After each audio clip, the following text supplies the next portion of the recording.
All right, so 50% of us failed it. So, Kyle, did you remember the star piece, or have you not touched the button yet? I don't think I did any GBL last season. Perfect. Perfect. We'll count it as a win.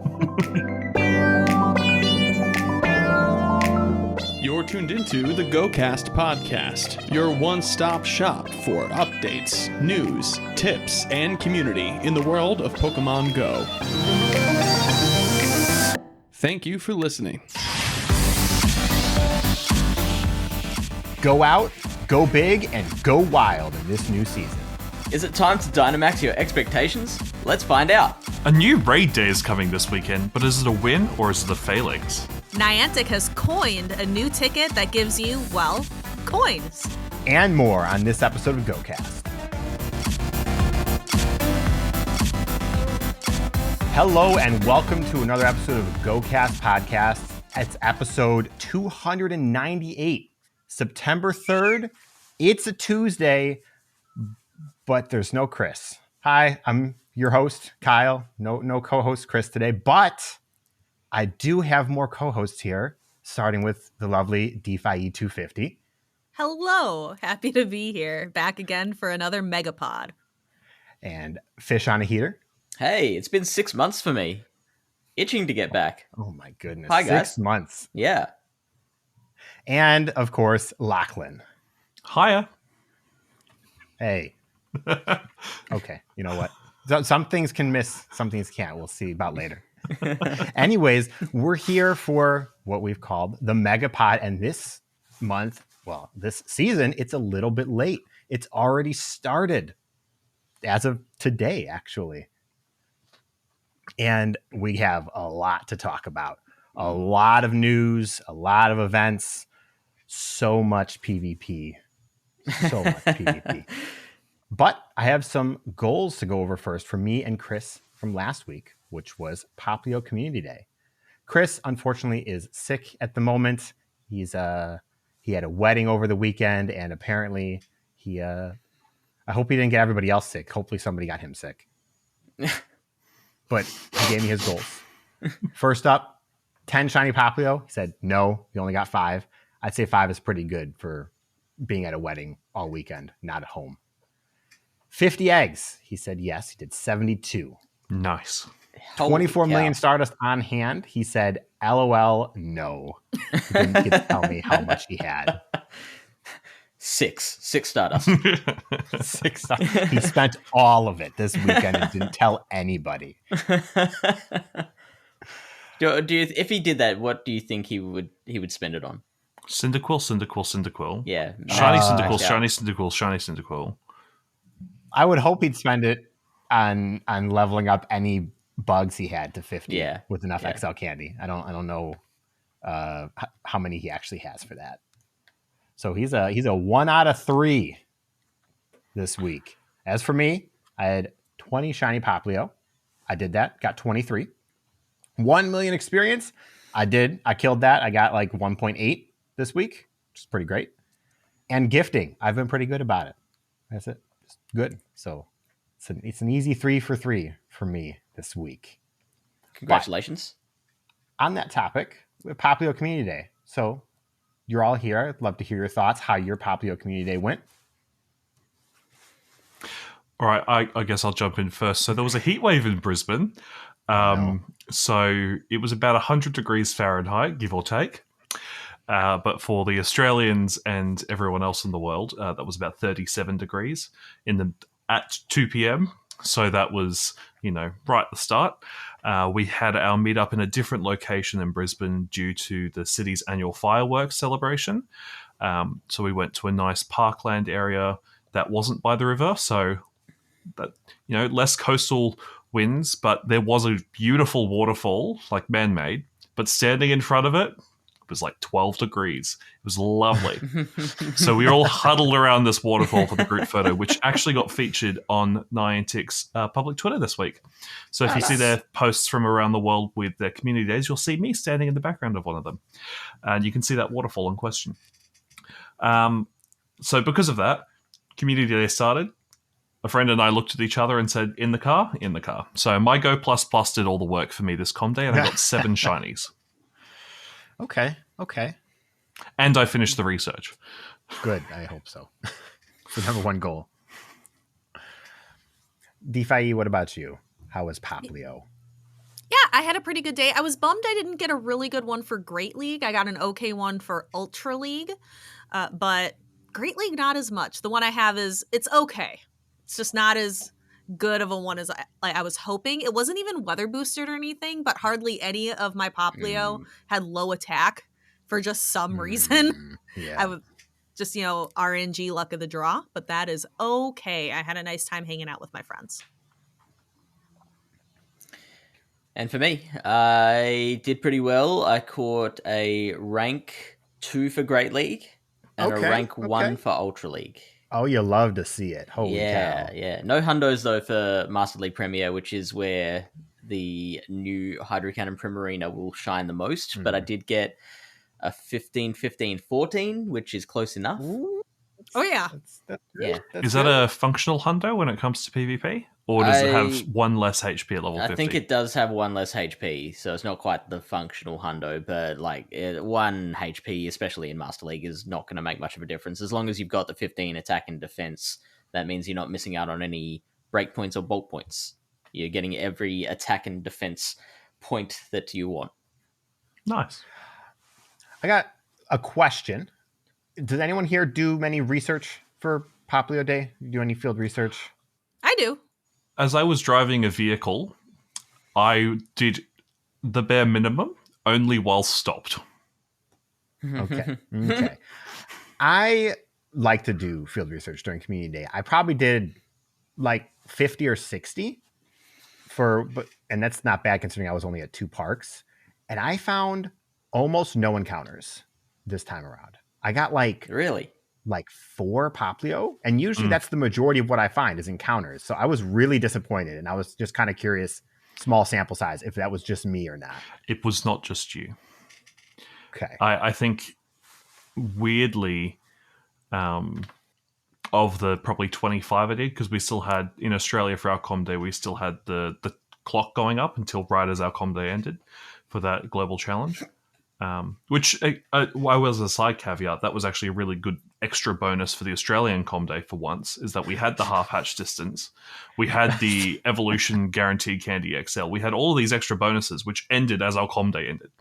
So, for being in the test area, that wasn't the worst thing to happen. But no, there definitely were a lot more Ultra Balls, which I'm personally happy with because I plowed through a lot of them at Spotlight Hour this week, which I guess it's now for you. 30 minutes. So yeah, I didn't notice that at the time, but now that you're saying it, I don't think I got as many encounters as I usually do. Yeah, because that's definitely more of a focus for me around community days nowadays, because I like as many shots as the hundo as I can get during a community day. And I felt it. It felt bad. So that's it for Poplio Community Day, though. But now we have some season goals to go over. And we're just going to go on the list. Can I just, I intentionally didn't post on x.com or in the GOCast server my Wooloo Spotlight Hour success story. No. So I was walking around with friends. The 3 of us, we were on party place so we could see each other's stats at the end of the hour, like how many throws, throws, and then we checked our decks to how many we caught. So all of us did at least 500 checks. I caught 520 Wooloo in the hour, got 5 shinies. That's really good. Wow. And Okay. one of them was 15, 15, 0. And another one was 15, 10, 15. And a level 1. So I got a 3-star, a level 1, a funny CP, and it was incredible. So Okay, wow. don't miss out your Spotlight Hour for Wooloo. Oh wait. But we're Too late. here. We're here. I will check my home spawns for no shinies. Did you get anything, Fish? I normally can't do Spotlight Hours because I am working at that time.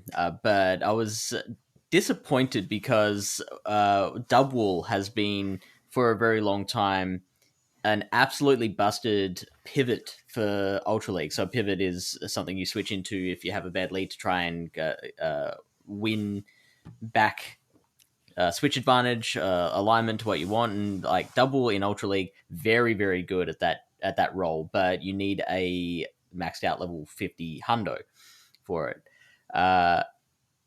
The new season has double as a spawn, and we've got not double, the Wooloo as a spawn, and we had this spotlight hour where you could get so many XL candy, but with the GBL updates that we are going to get to, it's not as good anymore.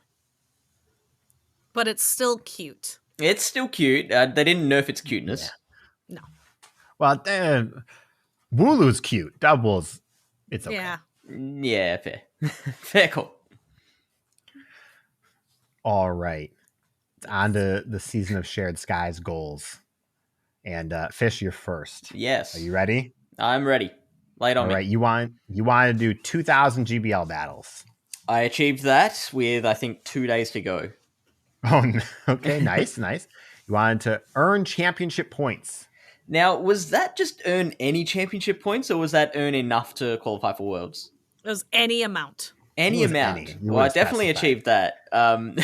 For those who don't listen to PvP Corner, I came like as close as feasibly possible to getting enough for Worlds without actually getting there. So it was nuts. It was I won every single local tournament I played in, except for a second that I did in Perth. So that's why you didn't qualify. That 1 second. Stay with me. When I competed in the Melbourne Regional, top 16 got points. I came 17th. When I competed in the Perth Regional, top 8 got points, and I finished 9th. And so, with all the local tournaments I played, I needed, what was it? It was like 65 championship points to qualify.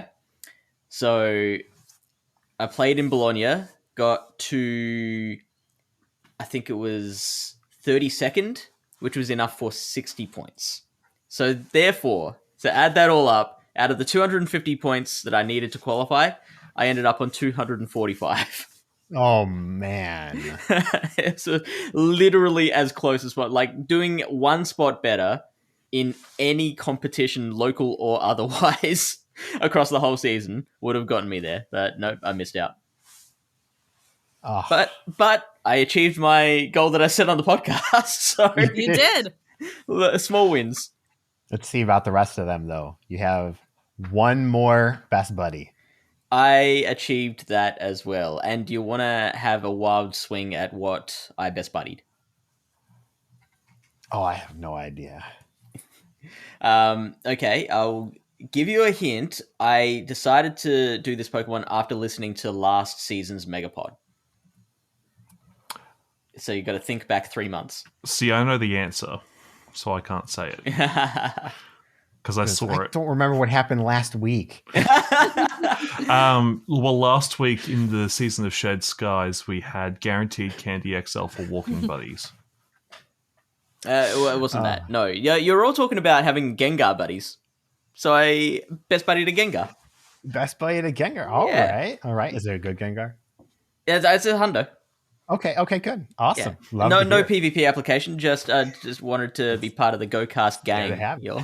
I don't think Chris has a best buddy Gengar. Oh, really? As Well, at least Chris, 2 of you were talking about it. Yeah. Chris, Yeah, 'cause I have can one. do that. I have there you one. go. There you go. So now Chris is the odd one So out. I have 3 for Chris. So it's okay. So Chris's goal for this season will be the best buddy of Gengar. I'll make sure he sets his goals for when we next record. Don't worry. And lastly, though, you have earn 3 million experience towards level 48. Achieved. All right. How much experience yet? I can tell you while DeFi is talking. All right. Well, DeFi, you have make significant progress on building 1 legendary Master League Pokemon. Double it and give it to the next person. I did 2. I You did 2? built 2, because I went really hard at New York and for Global for GoFest. I have both my a goodness. Dawn Wings and a Duskmane Necrozma built and maxed. They are done. I can't use them at the same time, but I have them both because they share a Pokedex number. But I did do that. So that's complete. All So right. that made me feel good. All right. Fish, you have your experience Yes. figured out? 122.5 mil. So I'm 1.6 million into level 48. Okay. Nice. So you finished Pretty it. good. You're good? Yeah. Okay. Totally. I'll be back as a level 49 in about 3 years. Yes. All right, DeFi. You have achieve legend rank in GBL and complete all 500 wins on the GBL research. I only did half of that. I think for this season, I'll separate the two. I did not achieve legend rank. I ended at 2854, I think. However, I did not play when I didn't want to. So I probably missed a month's worth of battling. So mental health positive and, you know, healthy relationship with the game, being able to put it down. I'm okay with it. I'm okay taking that away. And I really do think if I had if I had done Great League maybe for one more week, I could have gotten there because I was just getting the swing of the team I was using within the last few days. So maybe. I don't feel too bad about it. But I did complete my 500 wins. I did complete the research, and I claimed it right away today before I did any battles. I used a star piece. I got all my Stardust, and I claimed the ticket right away, so I'm not missing any wins on there. The veteran badge I didn't get, though. So, what are you at? 934. I just didn't. I think that was one of the ones where I just I didn't end up playing. But I know there's Premiere this cycle. Fish and I talked about it, so I know Premiere is happening. So I should be fine to do that. So I'm going to add it again for this week. I did do the 50 best buddies. I have it. I had the screen pulled up. If you don't want to believe me, but I'm right at 50. Nice. Okay. Halfway to gold. Halfway to gold. It's it's my most pathetic badge, I think, out of all the badges. What's your Wayfarer badge at?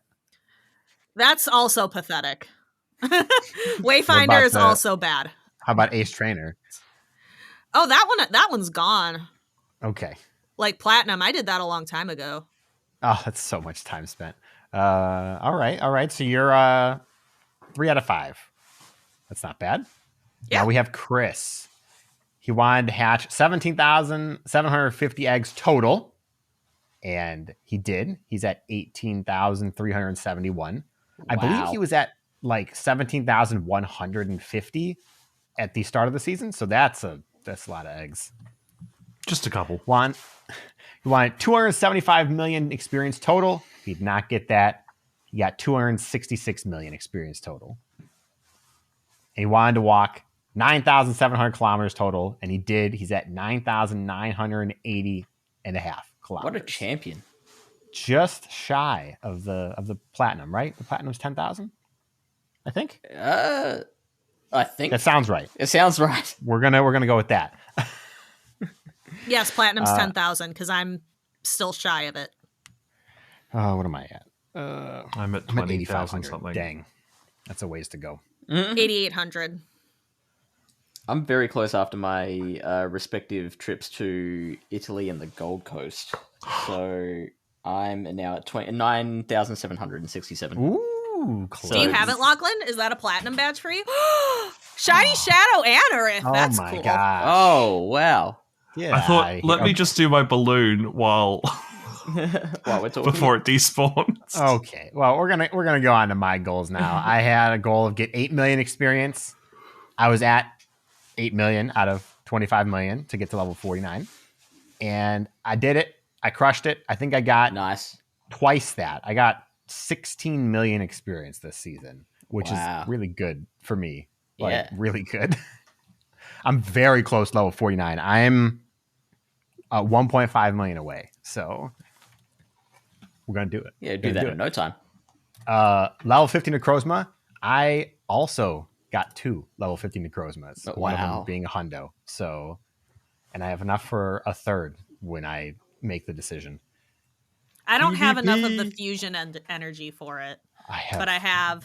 so much fusion energy. Oh my god. So much. Oh, speaking of which, I'm a little bummed out because now I don't have it anymore. Side tangent, but I went to fuse them and I fused a Solgaleo with the city background with a Necrozma that didn't have just the normal one. I lost the city background and Permanently. then it's just gone. Like if I defuse them, the Necrozma the Solgaleo would still have the city background again. But when they're Yes. fused, it doesn't have it. And that's dumb. It's because Necrozma, the dex entry for your Duskmane is Necrozma. So if Necrozma were to have the city background, then your Duskmane would have had the city background. Yep. Hence So my why it Dawn takes- Wings has the city background because I fused it with a Lunala. But yeah, so the Necrozma had a city background, but my Lunala had the cool background. So I lost the cool background. I have the city background on it, but I feel like it should also have the cool background. Like that should override it in my The city with just definitely the should have, space like- in the corner. Yeah, mashed it up for sure. It is a Yeah. disappointment because that background is really cool. So I'm mad because those are the only two. Because I didn't get any good Necrozma with the cool backgrounds. Like the city ones were all I had. For my last goal, 2 new best buddies. I did not do that. I got 1.5. A 1.5. So you got one. I got 1. Well, I'm a good chunk of the way to 2, so I got 1. And what did you best buddy?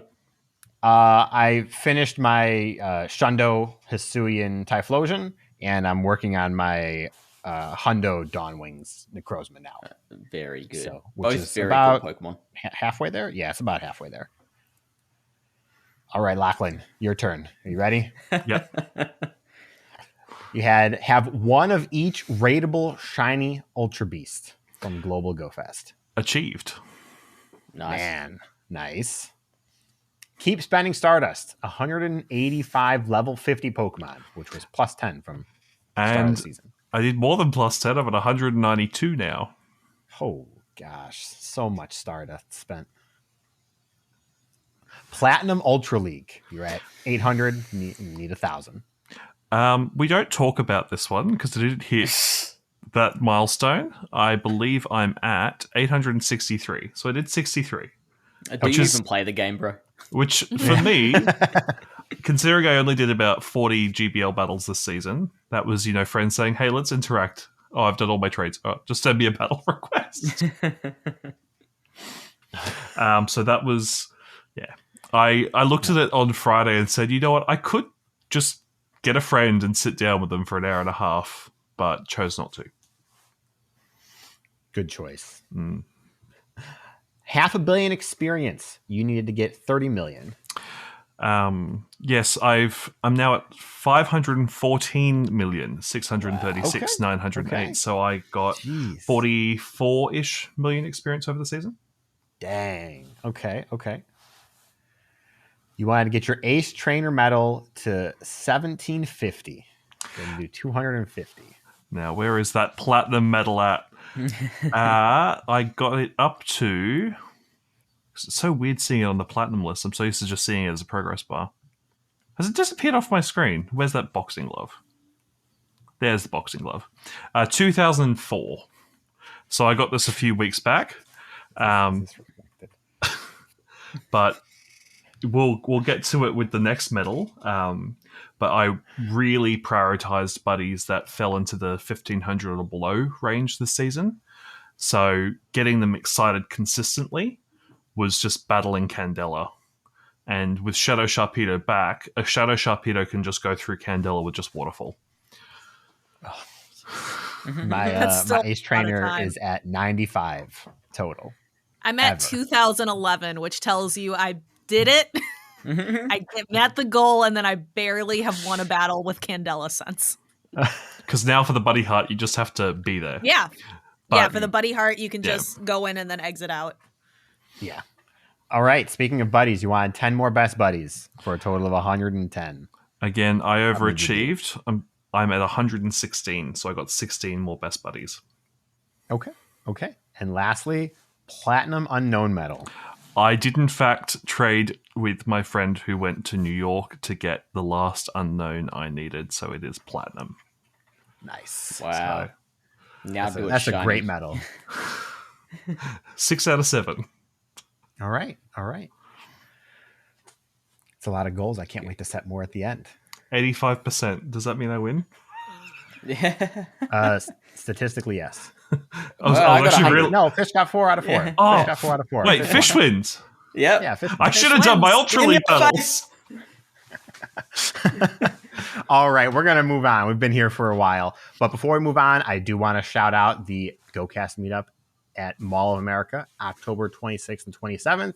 All of the information should be on a webpage on the website. Hopefully it has not failed like it did once before. I think Chris fixed it. So go check that out. If you're coming, we'd love an RSVP just so we can kind of keep track for plans and stuff like that.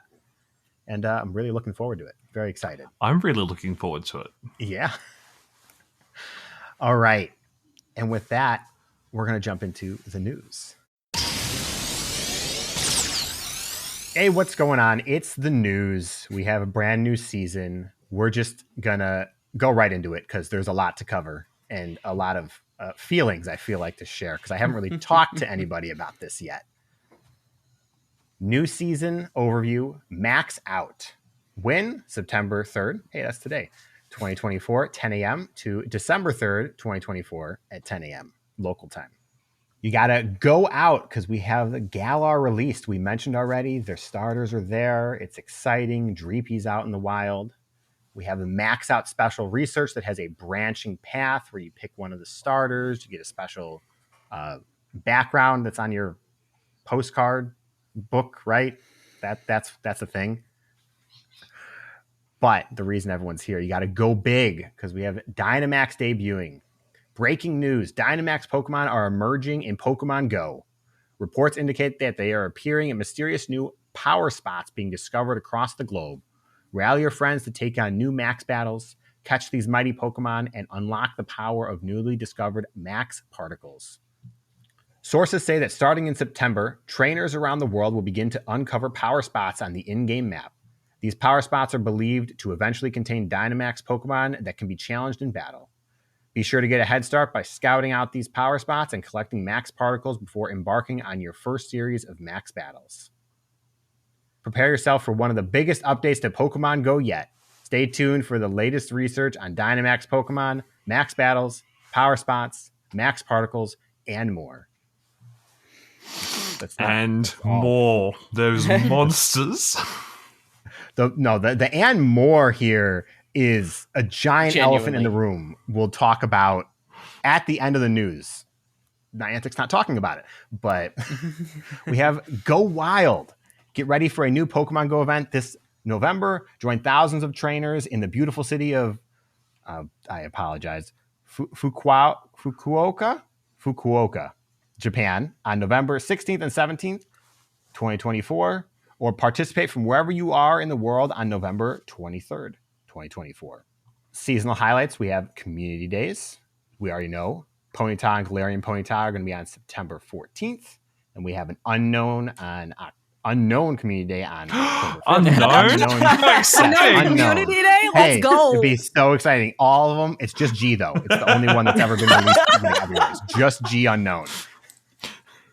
And it's got Incinerate as the attack, the featured attack. No, they're just guaranteed hidden power fire. So October 5th and November 10th, we have no idea what those are going to be yet. There's some themed stickers. The Meowth one's cute. That's Chris's comment. I haven't even looked at them. The stickers. The Dreepy one's really spot. Cute. The Dreepy really one. Okay, Cute. now I have to look. Hang on. So for our audio listeners who have yet to acquire a Dreepy sticker, there is 2 Dreepies floating by the beach as the sun's setting in the background. Yeah. Okay. The stickers are pretty good. I honestly I like the artist who's been doing these stickers. They're all hits. It's all very good. Better or worse than Sexy Trico? Nothing beats bedroomized Trico. That Trico originally came from, complete side tangent here, but from Line. And that was I know. All those first generation stickers though drove me nuts when they released them. I'm like, these were already made. Anyways, there are GBL updates. We'll talk about that a little bit later. Oh boy, will we. Research breakthroughs. Everybody's favorite start of the new season. And in research breakthroughs, we have Galarian Weezing, Galarian Mr. Mime, Excadrill, Scraggy, Furfrou, and Jangmo-O. All those can be shiny except Excadrill. This could be worse, I guess. I don't know what Excadrill is doing there, but he's just vibing. It's just chilling. It's just vibing. Well, They're really set on the value of Furfrou though in this research breakthrough. admittedly, I still don't have a shiny Furfrou, so this sparks joy for me. Not all of us got to go to New York, Kyle. I mean, I didn't get a Furfrou in New York. Really? But yeah, it was one of the ones that evaded me. But I'm just saying that like it's a strange Pokemon that like this is like you get one shot every 7 days. Maybe it's a Furfrou and then maybe it's shiny. I also went to New York and didn't get a shiny, so I'm still. It's not all of us, Lachlan. Okay, I don't feel so bad anymore about not going to New York. All right, we're talking about Pokemon spawning in the wild. In cities, we have Gengar. Ooh. It's fun that that's the first one listed. Skitty, Beldum, Scraggy, Trubbish, Furfrou, Lechonk, and more. See, Furfrou spawning in the wild. Why is this in research breakthroughs? Well, as is Scraggy. Well, yes. Scraggy too. But like I don't know. Scraggy at least has some value. I mean, maybe not anymore. I don't know how things are shaping up, but we'll get to that. we have forests with Executor, Chansey, Pinsir, Hoppip, Shroomish, Emolga, Grubbin, and more. Excited for the Chansey. I can finally finish the research breakthrough that Lachlan gifted me. For not Valentine's. last season, but the season before, right? Yeah, same here. Valentine's Day. Yeah. Oh my goodness. Hey, I'll have you know, I think I'm on step 3. So I have caught like 20 Chansey or whatever it is. I don't know.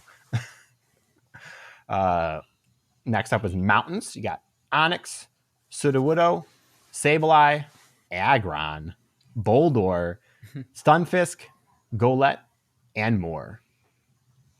Some interesting evolutions called out there. Aggron and then Boldore, but no Roggenrola. Boldor's a trade evolution, so I think this sort of leads into their get trading with friends with the bonuses later. That makes sense. Then we have beaches and water. You got Kingler, Staryu, Lapras, Remoraid, Ducklet, Crabrawler, Sandygast, and more.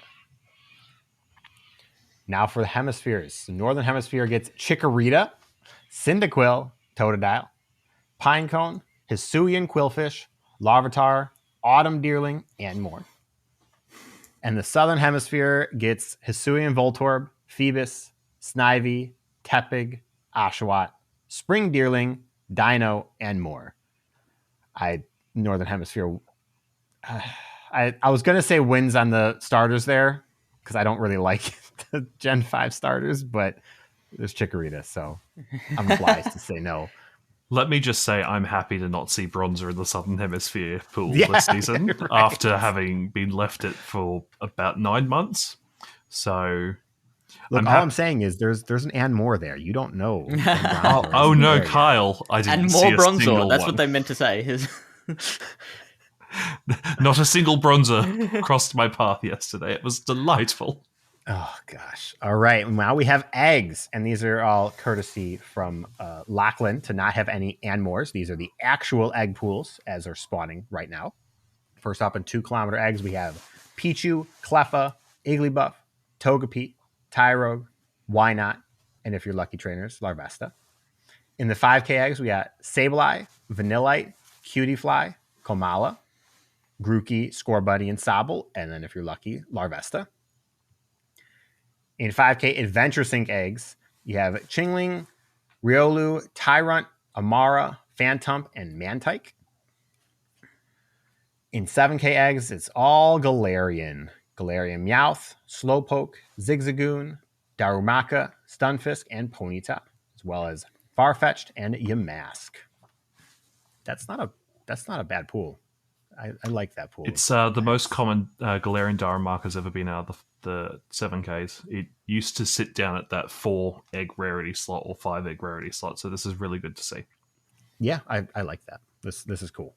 From 7K from Mateo, you can get Why Not, Hisuian Growlithe, Hisuian Sneasel, White Stripe Basculin, Dino, Pancham, and Gumi. Is that a first? His White Stripe been... Basculin, that is the first time it is available in the game in eggs, and it's the first time it's available since Sinnoh Tour, where it was a route spawn only. Yep. That's awesome. Very excited, especially because I had a shiny run for me. So, and if we ever get Basculegion this season, as it's a ghost type, male and female Basculegion are different. So they have different, stats and moves. So keep that in mind. I think the stats are a little different between the two of them. I don't think so. I think they're just different colors. I think it's just blue and red. If they're different, moves. I never knew that. So I'm going to keep reading. You can double check that one. Then in 10K eggs, we have Druddigon, Carbink, Gumi, and Jangmo-O in the most common tier. Charcadet and Frigibax in the tier 3. Dreepy in tier 4. And Larvesta in tier 5. I like this egg pool.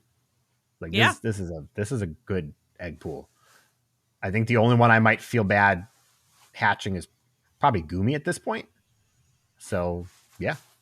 All right. So, in the main series games, they do have a stat difference where male Basculegion has 112 regular attack, female has 92, and special attack, male Basculegion has 80, where the female has 100. Depending on how they do their conversions to Pokemon Go, they may or may not have different total CPs, because I believe it averages between the two, like the higher attack stat and lower. So the male Basculegion probably has a higher max CP, and the learn up moves are slightly different, so that the male gets more physical attacks and the female gets more special attacks. I guess this is a question then: are there other Pokemon in Go that have different stats based on gender? Well, we don't have Indeedee the yet. Pig, Oinkologne. Oinkologne, yeah. The pig does. Okay.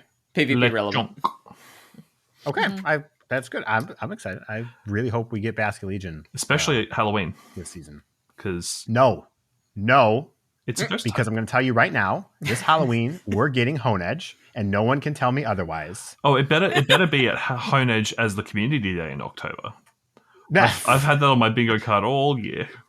No, I mean, 3 years. In 3 years, we'll get Honedge as a community day. They've never debuted a Pokemon for Stuffle, Day, haven't they? They have. Oh, okay, there you go. Stuffle, Paldean Wooper, and Clodsire, and Ursaluna. Yeah. We're all there's possibly, but Honedge is too popular. It's too Rhyperior popular. was also in 10K combat. eggs for like 3 years. Yeah. But let's give them the benefit of the doubt and say, please just make it the Com Day. Yes. I have to be realistic with my expectations. It's probably going to be Gothita or Solosis. We know it. But... last egg, 10K Adventure Sync egg. We have Dratini, regular Rockruff, Dino, Gumi, Drampa, Jangmo-O, and Frigibax. And then, if you're lucky, a Dusk Rockruff. Now, as for seasonal bonuses, we have increased experience for a 7-day Pokestop spin streak, increased experience and Stardust for a 7-day Pokemon catch streak, which those two are kind of nice if they stack on with the ticket we're going to talk about later. Increased experience from going up in friendship level. It is 50%. I already triggered a friendship today. It is great. Nice. Very happy. I'm going to be opening lots of gifts, especially because, again, that ticket later. 1 extra regular candy when trading Pokemon. And trainers level 31 and above are guaranteed 1 candy XL when trading Pokemon. So get trading, traders. I'm so excited. This was the seasonal because they left it off. It was every other season, and then 2 seasons in a row we didn't have it. So, well, is there anything you want me to hoard for yourself, Kyle, or DeFi for trades when I pop over in a few weeks? Because we've got a lucky trade to do DeFi, but outside of Mm-hmm. that, is there anything else you want me to start hoarding up? I That's a good don't think so. question. My brain is not coded that way for Pokemon Go, unfortunately. Needs an update. I need a Rhyhorn event because I want to max out my Rhyperior, and I haven't seen Rhyhorn in forever. Same with Totodile. But we get that as a spawn, so I'm gonna be hoarding those to trade away to get the XL. Rhyhorn's got that's a prime community day classic. Mm-hmm. I'm waiting for sure. I'm surprised we haven't gotten it yet. So Wait, haven't we? Oh, we haven't. it. No, nope. Wow. it's got to be next on the list. It has to be. They're running out of truly spectacular. I'm just saying, we haven't had Pikachu Com Day Classic yet. That was the first Com Day. Mm-hmm. Yeah, well, we also haven't had Mareep, so We have had Mareep Com Day Classic. It was during the We Brisbane did. Regional last we year. did. Oh my goodness, wanna that's right. say- I blocked it out because I didn't do it, and it's so bad.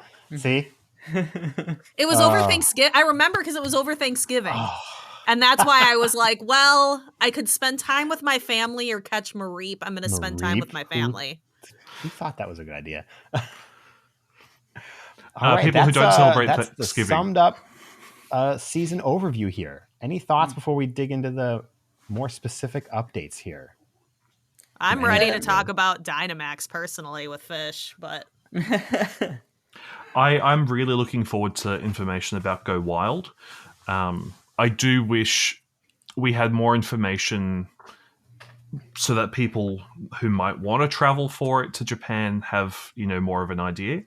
As I'm going to be in the US 2 weeks before this event anyway, I probably wouldn't have gone because that's just a little bit too close to then jump back on an international flight.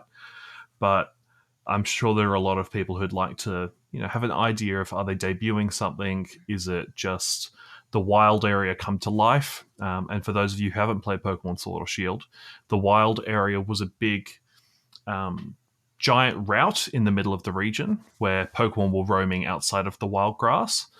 And there was static strong encounters all around the area. And if you were playing online, you'd see other people riding around their bikes around you and it would lag the game. So you just turned off online while you were there. So my guess with Wild Area would be that we're going to see, rarer older Pokemon like, say, Galarian Weezing in the wild. But we could also see... Oh, this is Wild Chansey at my house. Sorry. Here you go, Kyle. I'll pass it to you. I got Wooloo outside. yeah, me too. So the other thing I'm hoping to see from Wild Area is, if you recall, a couple years ago we had the Kanto Starter Raid Day with all 3 of the evolution lines, and that's the only day in which Wartortle, Ivysaur, and Charmeleon have been available shiny. During Johto Tour and Sinnoh Tour, we had the Pokemon the middle stage Pokemon that evolve into Sinnoh or Johto Pokemon available as shinies, like Poliwhirl, Golbat, and Dusclops. It would be really cool to see those Pokemon that have once been available shiny in the past, like Nidoqueen for that random day for International Women's Day a few years ago. Like, just to see those Pokemon come back to the game That was with a their long time shinies ago. turned on. It's like we had that whole season with Umbreon and Espeon available shiny, and then after the season of Misunderstood Mischief, they just disappeared and they couldn't be shiny again. And I'm like, why turn them off? So this is my hope that they can use this as a chance to turn back on some more evolved form shinies. So not necessarily release new shinies, but make some older Pokemon more accessible. I just that want to makes say sense. I appreciate your encyclopedic knowledge of this game, Lachlan. I think it's really cool that you can just pull all of that and you know it without having to look it up. I think that's incredible. Yeah. That's what people It's say a about gift. us in like PvP. Yeah. If you ask me how much damage does an Astonish do, I will not know 12 off the top of my head, that's for sure. I just have to take your word for it. I have no idea. Well, as of today, it's 12. Yeah. That's As why, of today, that's why it's As top of of mind. today. All right. The one thing I wanted to say, I sort of already said it, but the 7K eggs are nice. So like they don't get overrode for other events. I'll probably be trying to hatch 7K eggs in the few eggs that I do hatch. So And I'm kind of bored with all the different regional forms and 7K eggs, but Like I'll probably be hunting 10Ks for things like Fridgebacks and Dreepy. I think the biggest disappointment is we had to learn through a Japanese press release around the whole Dynamax feature around why older Pokemon can't Dynamax, whereas in, say, Sword and Shield, any Pokemon has the ability to Dynamax. I think When we're you going say to get why- into that. Do you mean why, or do you mean that they do? Well, they actually said why they chose not to, and it was to give, and I quote, older players something to do. Ooh, I didn't see that. I didn't see the full press. It was from that. whew, I'm like, It's not. but maybe I want to use my Pokemon I've caught 7 years ago. Okay. Well, let's yeah. continue on, and we will talk about that more in just a second. Then. So the next item on the newsreel is Go Big with Dynamax in new Max battles. Trainers, go out, go big, and go wild with a new season in Pokemon Go where Dynamax Pokemon debut in Max battles. Stay tuned for the latest findings on the Dynamax phenomenon. When's it happening? Tuesday, September 10th at 10 a.m. to Sunday, September 15th at 8 p.m. local time. The Pokemon that will be debuting as Dynamax Pokemon are Bulbasaur, Charmander, Squirtle, Squovit, and Wooloo. So your 3 original starters and 2 Galarian Pokemon. They're both Galarian, aren't they? Yes. Yes. Yeah. Max Out Special Research. Another part of the seasonal research story will be available to all trainers beginning at the start of the event. Trainers can complete tasks focused on max battles to earn max particles, a new avatar item, and more. You can claim this special research at no cost from Tuesday, September 3rd at 10 a.m. to Tuesday, December 3, 2024 at 9:59 a.m. local time. 9:50? Why not 10? Because the new one starts at 10. New season.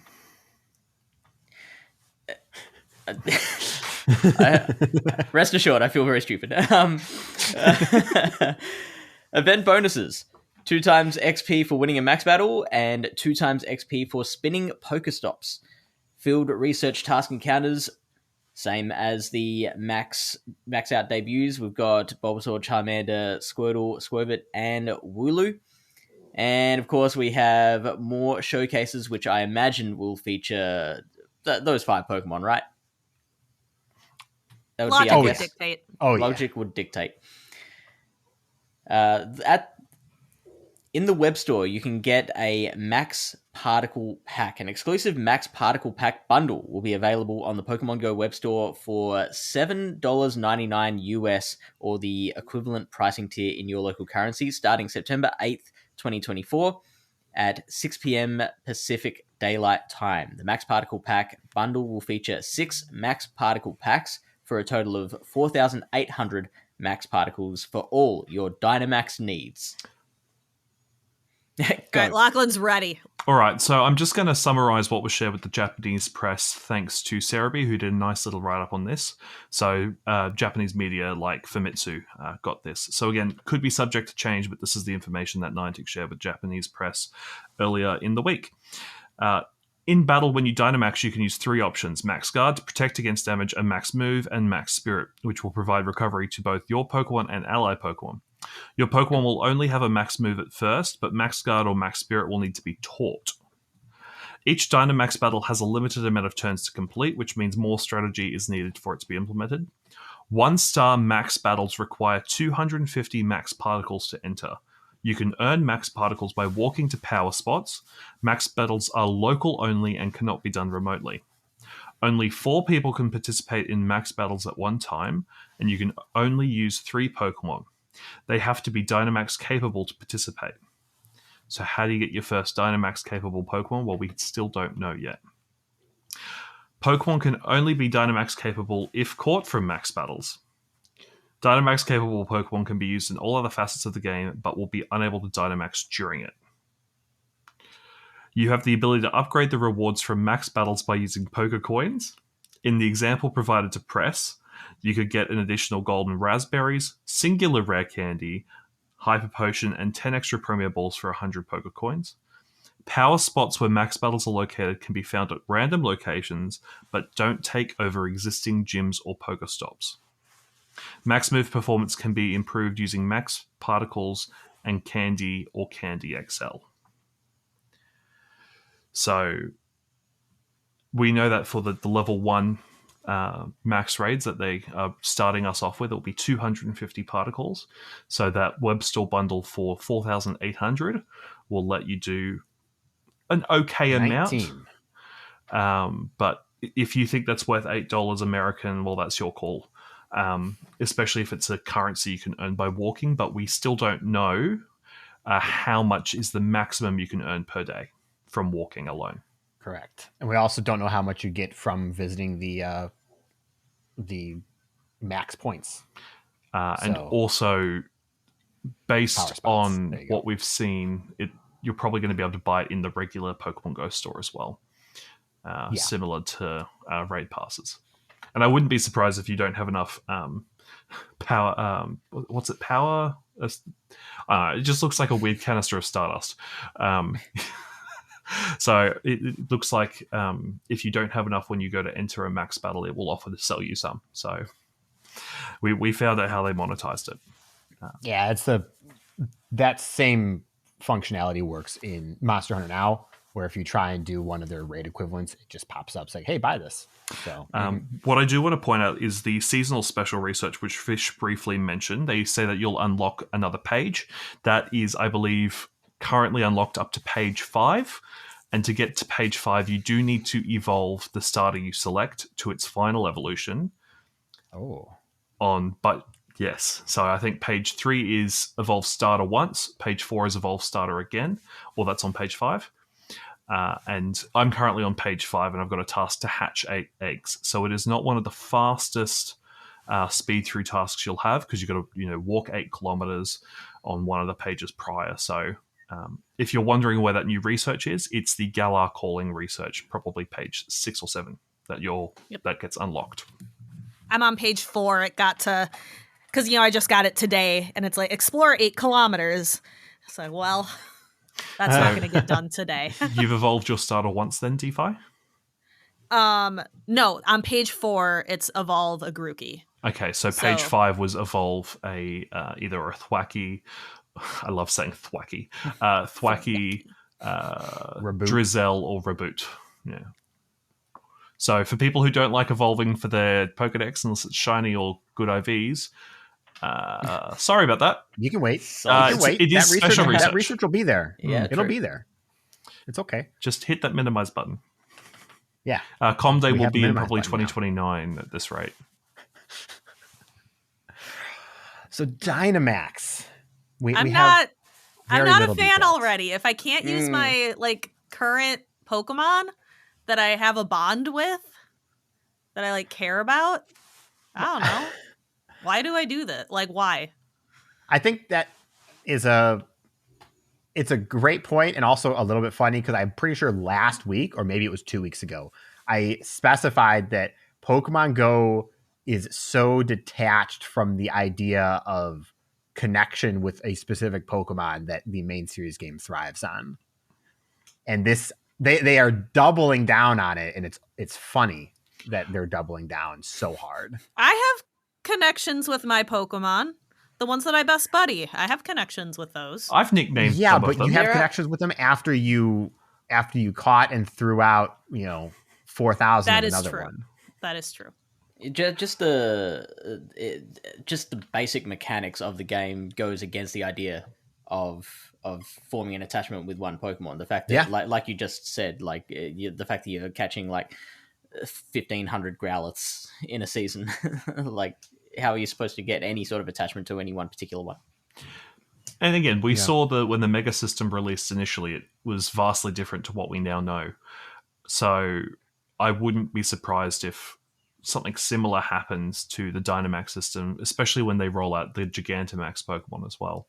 And another thing worth noting is that when Sword and Shield came out, the Gigantamax, at least in particular, was locked to a Pokemon, whether they could or couldn't, and you couldn't unlock it until I think the first DLC added the soups or whatever it was, which required you to do it. raids to get the mushroom to get the soup. Mm-hmm. So Good maybe soup. I think the real thing here for me is the Dynamax doesn't have a purpose. And that's the strangest part for me. You do Dynamax to catch a Pokemon that Dynamaxes to do Dynamax. Well, I don't think that's a new concept. But you can't do a Dynamax battle without a Pokemon that can Dynamax battle. So how do you get the first Dynamax-able Pokemon? Well, no, we'll find that out, right? I don't know if, well, just like in Max Raids, you didn't have to Dynamax something. You might not have to Dynamax in a Max Raid. It could be a translation issue from the Japanese press. That's true. But I remember seeing a lot of people online this week just going, you need A to do B. You can't do B without having done A. Yeah, A no, I think B. that's a translation issue. Yeah. I guarantee you can do a Max Raid without a Dynamax. It will just be harder. And a Dynamax Pokemon makes the raid easier. Now, of course, these are all 1-star raids. That's like they said. These are the low tier stuff. Obviously, we're getting. I'm sure there will be legendary Pokemon in these in the future. Because they're just, why wouldn't there probably be be crazy? Mewtwo first. You don't want them to launch Eternatus? Oh no, we don't want to start with Eternamax Eternatus. No. 99,000 CP. Something like that when it's translated. And everyone's only got Bulbasaurs and Squirtles. Yeah, I really like the idea though of there's new POIs. That's great. Sort of, at least. Although, are they really random, or will they be tied to something that's not being used in the back end currently? My best guess is they're probably going to grab like place names from like Google Maps or from OpenStreetMaps and their other providers that they can just grab like location points for. They could also just randomly allocate them on the side of popular walking paths, randomly place them along routes that people have submitted. You know, there's things that there's a lot of options. Have information for to say, right, we could put this there, and there, because it doesn't look like they have individual names outside of the Pokemon inside them. The other thing we don't quite know yet, and I'm hoping that they're not special trades, but if a Pokemon has the Dynamax factor, if you can just mass trade them with friends. Because as you have to use Dynamax Pokemon to do Dynamax raids, there are a lot of people like myself who are going to start mass trading Bulbasaurs, Charmanders, and Squirtles again. Yeah. And then be like, I don't want to make a Charizard until I can get Blast Bird on it. But like here's the thing though, is you won't need 1 million of these. No. Because these are all tier 1 and you're not waiting till you have a Xurkitree to do a Magikarp raid, you know? You don't need the best of the best to do the lower tier stuff. We have to wait to see what the harder content is before you need to see if you even need a Blastburn Charizard. My assumption is it will eventually start scaling up in difficulty. But also, they can be shiny, so it's not the end of the world if you're walking past it. But it's a curiosity of how they're rolling things out, because I don't know. A part of me wants to use the Charizard I've had since the original Community Day. It's a horrible IV shiny, but a part of me always just had it's Mega Level 3 because it can. You know, if it can't get the Dynamax or Gigantamax factor, I'm going to be a little upset. And worth noting, if people don't already know, listeners, that Squavit and Wooloo don't get Gigantamax forms, but Bulbasaur, Charmander, and Bulbasaur, Charmander, and Squirtle, as their final stages, do eventually get a Gigantamax form, which functions the same, but their max move would be different. Do y'all have a favorite Gigantamax form? Mine's Garbodor. Garbodor is great. It's a great Gigantamax, but mine it's Gengar because it's the Cave of Wonders. It's great. I love it. I think Kingler is silly. It's just a silly design, and I kind of love it. Snorlax is also so silly. Snorlax is great. Snorlax is like iconic. Snorlax is like, I wish to be a Torterra today. Yes. But Kingler to me just makes me laugh when I look at it. And Melmetal's adorable. He gets nice and tall. So I've got a few quick, because like as is well established on PvP Corner, I have not been a main series guy since like Gen 3. Can any Pokemon Dynamax? In the main series, yes. Okay. In Pokemon Go, no. Okay, well, yeah. Actually, no. Caveat with that. Zacian and Zamazenta could not Dynamax. Okay. That's true. So that's the one caveat. I'm sure there's a story behind that, but for the sake of time. Next question is, what is the difference between Dynamax and Gigantamax? Gigantamax gets a real it gets something akin to a Mega where its form completely changes. Dynamax just means like it's going to be bigger, but Gigantamax has a form change, so it looks different. And you can correct me if I'm wrong, but I think they have a unique Dynamax move too. Yeah, so G-Max Pokemon get a unique Dynamax move. Dynamaxing also makes all normal type moves the same attack. So it's either a shield or it is a attack called, I think, Max Strike for normal. And all moves in general. All applies moves. To all moves. So that's all 18 types. Okay, and I think, DeFi, you answered what my last question was going to be, which was, is Dynamaxing permanent or temporary like Megas? It's temporary like Megas. It's less temporary. It's more temporary than Megas. Sorry. Because it only lasts 3 turns in the main series. Yeah. Okay. So it's not even the length of the battle. It's a part but of also the in the main series games, it doesn't give you more stats except for HP. And that can be modified by giving it a bonus called Dynamax Candies. Okay. To be a maximum of 2 times HP. So, for example, if I could Dynamax my existing Chansey, it would have 842 HP. That's why PvP won't get it. Okay. So I want Fish to click on the link and tell me which form he likes best. Which one stands out to him? Because they're all beautiful. They're all pretty baller. This sausage dog Meowth is funny. Yeah. That Meowth is great. Guzzlord Gengar. This Lapras has a small city on its back. Yeah. So does they are Snorlax. So cool. Snorlax has a tree on its belly. It's so good. Oh wow, Melmetal is weird and I'm here for it. Inteleon just has a sniper, like it's so good. Like a little and you said stand. all their stats change when they Gigantamax. Only but HP. the moves would be the same. Only HP. Only HP, and then each move is replaced by a move based on the type. So all flying moves, no matter what Pokemon it is, will always be the same max Tailwind, right? If I'm not mistaken. And, all fire moves will be the same max fire move. And the damage is based on the original move. The only difference is if it's a Gigantamax and then one of its types will become a different move to, say, a standard fire type. So Charizard gets G Wildfire instead of whatever the Max Flare. Whatever the fire move. I don't Max remember any Flare. of the names. Okay. So all fire moves, no matter what it is Max Flare, except G-Max Charizard that gets that. So that's interesting. So like if I've got, say, if I've got a flying Pokemon that has Fly and Sky Attack, I basically won't have 2 different flying options. Yeah. They will both be Tailwind. Interesting. Just to pick one of these Pokemon, I would have to probably go with the I'm surprised you didn't pick Rillaboom Fish.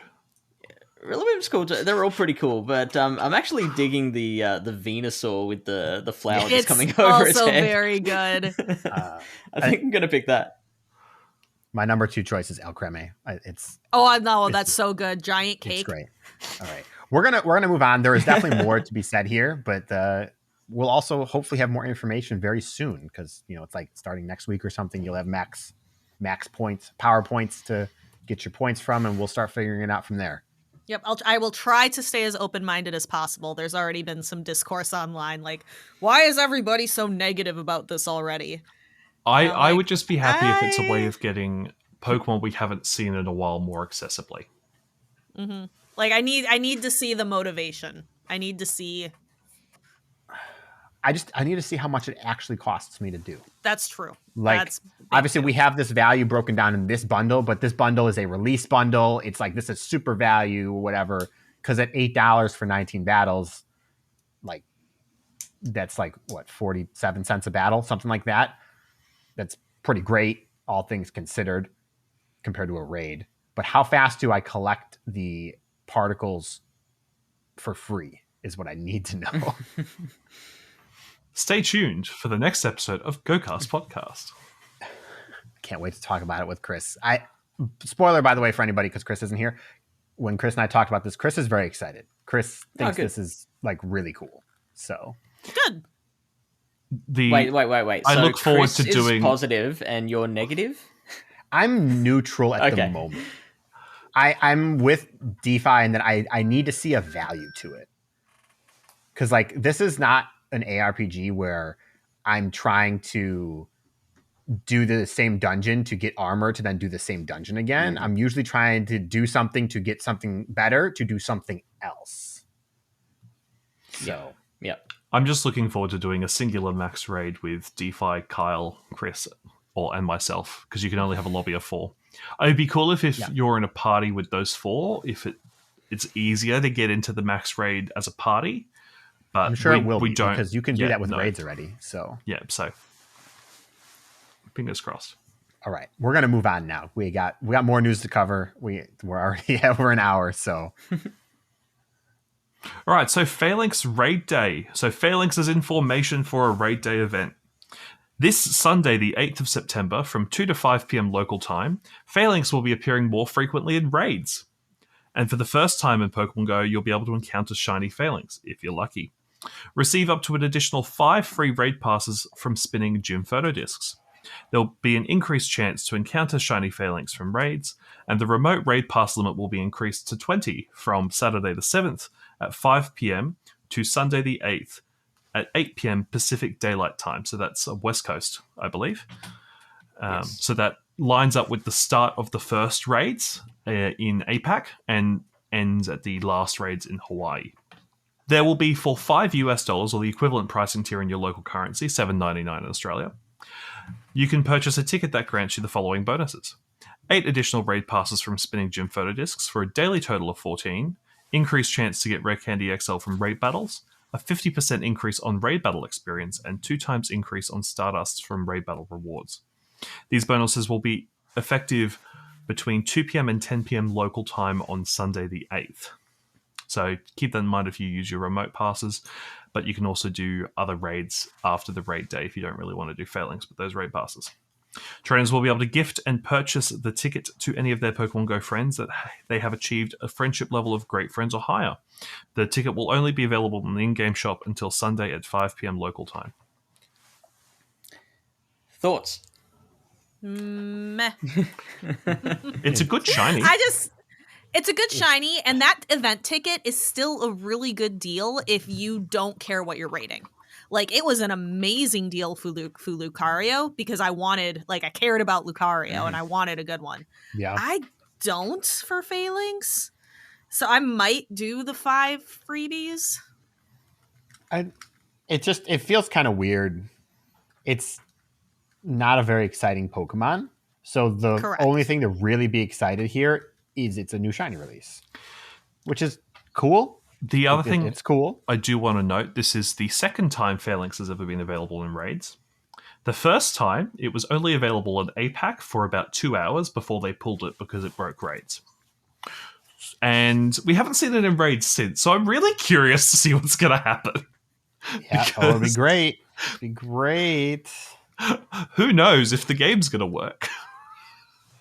Yeah, that's kind of it, though.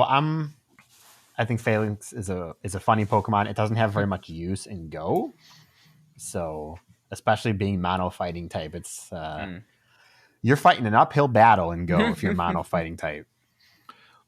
But we see with a lot of the generations that there's the single stage Pokemon are more and more likely to be locked to raids.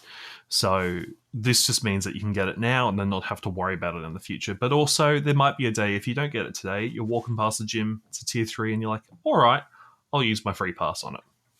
Yeah, so, but also Falinks has been in the wild. So and as a GBL reward. Yep, yeah, that's so why I'm like, why would I do raids for something I can just catch? Yeah, not even like unspoken at least, boosted shiny rate, but even if it is like really good, I don't know. I'm working that day, so I can't do it anyways. Well, If I'll I send wasn't you all working, the I'd probably do invites my on free. your Saturday night then, Kyle. Maybe. I am not spending money on remote raid passes. Money is tight, at least until October. Speaking of money, though, what a wonderful transition. Let's go. It's almost All like you planned it. So, daily PokéCoin bounty. Let's talk about this bounty. Trainers, starting September 1st, 2024, trainers will be able to purchase the daily PokéCoin bounty Part 1 ticket for the latest season of Pokemon Go Max Out. This ticket will help trainers max out their adventures by granting a daily bonus field research task each day that awards 20 bonus PokéCoins. Be sure to check the in-game shop regularly. You never know what you may find. Let's go. All right, let's take a look at the Part 1 ticket. So I bought just the Part 1 ticket because I'm going to see if I like it. Part 1 ticket, Tuesday, September 3rd at midnight to Wednesday, October 2nd at 11:59 p.m. local time. For US $4.99 or the equivalent pricing tier in your local currency, you'll be able to access special bonuses and timed research in Pokemon Go Max Out. Trainers will be able to purchase and gift tickets to your friends. We've already talked about this. Can't purchase it with PokéCoins. The daily PokéCoin Bounty 1 ticket will be available in the in-game shop until September 10th at 11:59 p.m. So you have a short window if you decide you want to buy it. The ticket bonuses. Why would you buy this ticket? Why would I spend $5? It gives you a daily bonus field research task that awards 20 bonus PokéCoins. 3 times XP for your first catch of the day, 3 times XP for your first spin of the day. You can open up to 50 gifts per day. For me, that feels worth it. And collect up to 150 gifts per day from Pokestops and gyms, and hold up to 40 gifts at a time in your item bag. Additionally, trainers will be able to access a timed research with the purchase of the daily PokéCoin Bounty Part 1 ticket.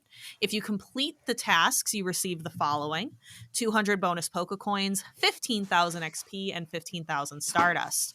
Want me to pause before we hit to the web store? Yep. I just want to point out, just in case anyone's about to hit that buy button, for the Stardust in particular, you do have to hatch 20 eggs, earn 50 hearts with your buddy, and explore 50 kilometers in the span of the month. So keep that in mind if you buy it. If you want to get them all at once, you're like, I'm sold. Give me the whole season worth. Let's go.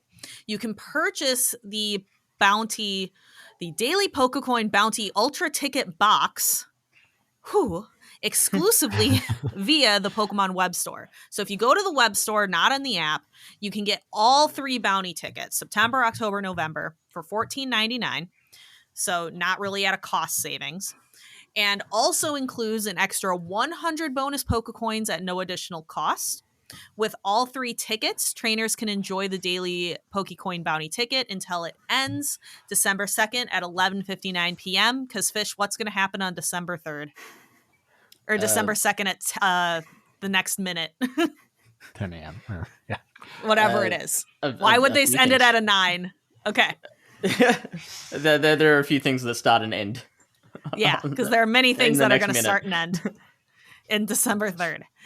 Please note that the purchases are non-refundable. Blah, blah, blah. Fine print. T's and C's.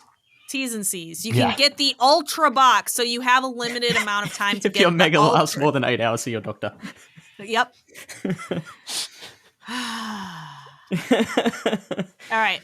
You can, this mega super ticket box, the $15 box, you have again until September 10th to decide. And then stay tuned for more details coming soon for parts 2 and 3. So I only went with the first bit because I wasn't sure if I wanted to spend $15 on it and have it all season. It seems good. I am a little nervous about the walking and the eggs. I bought the box, so I got all 3 months over here. Makes sense. Like, if you know you're going to get it, then may as well get the box. Yeah, I just I'm here. Mm-hmm. The other thing to note with the daily research, that replaces the normal free research task you get every day. So the task will be something like catch 5 Pokemon, power up a Pokemon 3 times, use 5 berries to help catch Pokemon, or 3 berries, or whatever it is. Walk a kilometer. So that's those sorts of bonus tasks that appear every day. So when you go to bed, keep a check that you can have 1 AR task, 3 regular field research tasks, and 1 bonus task. So if you've got 5 plus like your stack, you can't get the bonus task the next day, so it makes you clear 1 out. So just if it's the power up 3, pick a 10 CP Pokemon. It's probably worth it to do 300 Stardust for 20 coins. But if it's walk a kilometer, don't throw it out. I'm used to just throwing out the daily tasks because I get enough from the other kinds of, like, the spinning stop tasks. So I'm going to have to get used to not just waking up and deleting it. It'll be okay, though. There's a nice big picture of a PokéCoin on there. So yeah, that'll help. Because usually it's a berry thing. Like, the reward is berries, and I'm like, no. Or Ultra Balls. I like Ultra Balls. Sometimes I'll do the Ultra Ball one, but most of the time it's berries. So I've got strong feelings about this right now. Does anybody have anyone else have any feelings about this overall? So we had the mini version of this a couple months ago where some players didn't even get the ticket in their store for some reason. It was a weird like A/B test for it. And I bought it then. And at the time, the Australian dollars, you basically just got your money back. It seems to be about the same. You just get a little bit more coins if you play daily. However, if it's something you were probably going to buy anyway, it gamifies purchasing of PokéCoins. If a friend gifted it to you, like a friend kindly gifted it to me, it's a nice present because they can't normally give you PokéCoins. So this is a nice little bonus. But I don't know. It's compared to the past seasonal long research that we've bought, this is the strangest. Yes. It's odd. That's why I didn't want to get the whole thing, because I'm like, this seems weird. I'm going to try it for just September. But to quote, say, Steve from Super Effective, this really feels like a subscription service. Mm-hmm. It does, and that's why I have very strong feelings about it. Tell us about it, Carl. I don't quite have a soapbox, but because I haven't fully thought things out, we're gonna feel it out as I'm talking here. But first off, these coins are bad. It's like might be surprising to say it is bad value. Like, it is technically positive, or at least very slightly positive because of the exchange rates and all that. But if you go to any other game that has a subscription like this is insulting. I had mentioned on the podcast before, I play a lot of Genshin Impact. I play Honkai Star Rail. I play Wuthering Waves. I play a lot of mobile games on PC and that have subscription services that I pay for, unfortunately. And for comparison, in Genshin Impact, you pay $5. You get it for free when you log in, by the way. You don't have to work for it, even if the work is easy. You just get it for free. Open up the game. It's there. You could log out if you want to. The equivalent currency for that $5 is 1 month of logging in. You get almost $40 worth of premium currency over the month. It's like $38 worth if you were to calculate, but you can't buy $38 worth, so I'm rounding up. Yeah. That's a huge difference. Yeah. So you have to look at what are they giving us for the difference here we're making up. 3 times experience for first catch, 3 times experience for first spin. It's bad. It's negligible at the end of the season. It is for the average player. It's very, very little. For a uber casual player who is waking up and catching 1 Pokemon a day, that's why are you buying the ticket, I guess, is the real question. But it's so negligible overall. I was telling Chris, this would have to be 10 times for me to even think this was an interesting bonus. I think just bringing back that bonus special trade for ticket holders. But that ties into what I have to say next, though, right here. Okay, so next we have open 50 gifts, collect 150 gifts, hold 40 gifts. These were free. These were seasonal bonuses. And we said it. Maybe I said it. Maybe we said it. They were testing. They knew what they could and couldn't sell people. And I will not be surprised if in the future this bonus is 1XL candy from trading. And that's why I'm feeling very strongly about it, because it doesn't feel good. Mm-hmm. I will say, from the way I play the game, I was actually thankful we didn't have the guaranteed candy trades last season, because they didn't release any new Pokemon outside of Mousehold. So I didn't really have much of a reason to trade. And when I did, I was trading Mouseholds with people who had recently traveled, so we could get the Candy XL for it. And I did end up maxing a Mousehold family of 4, because it's just Lachlan things, I guess. I guess it's the Ultra League rank 1. But it's... I would just, rather than pull off the Band-Aid and just give us a subscription service, and just say in the subscription service, for 10 American a month, you get this event, this event, this event, this event, the Com Day tickets included. Just do it. That's not going to happen. I'm telling you. This is it. What we're seeing right here, maybe it's because of the way the game is coded. There's some spaghetti in the back end, obviously, that you can't just have a subscription like Pokemon Sleep has, for example.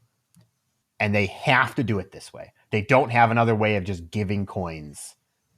Otherwise, I feel like they probably would have done it. It could be like a free timed research, which is just auto completed. Yeah, but they want you to do it, obviously. But you are correct. There are ways, but I think that this is how they're going to do it. If this sells, it will be back. I don't think they're going to even change how it works.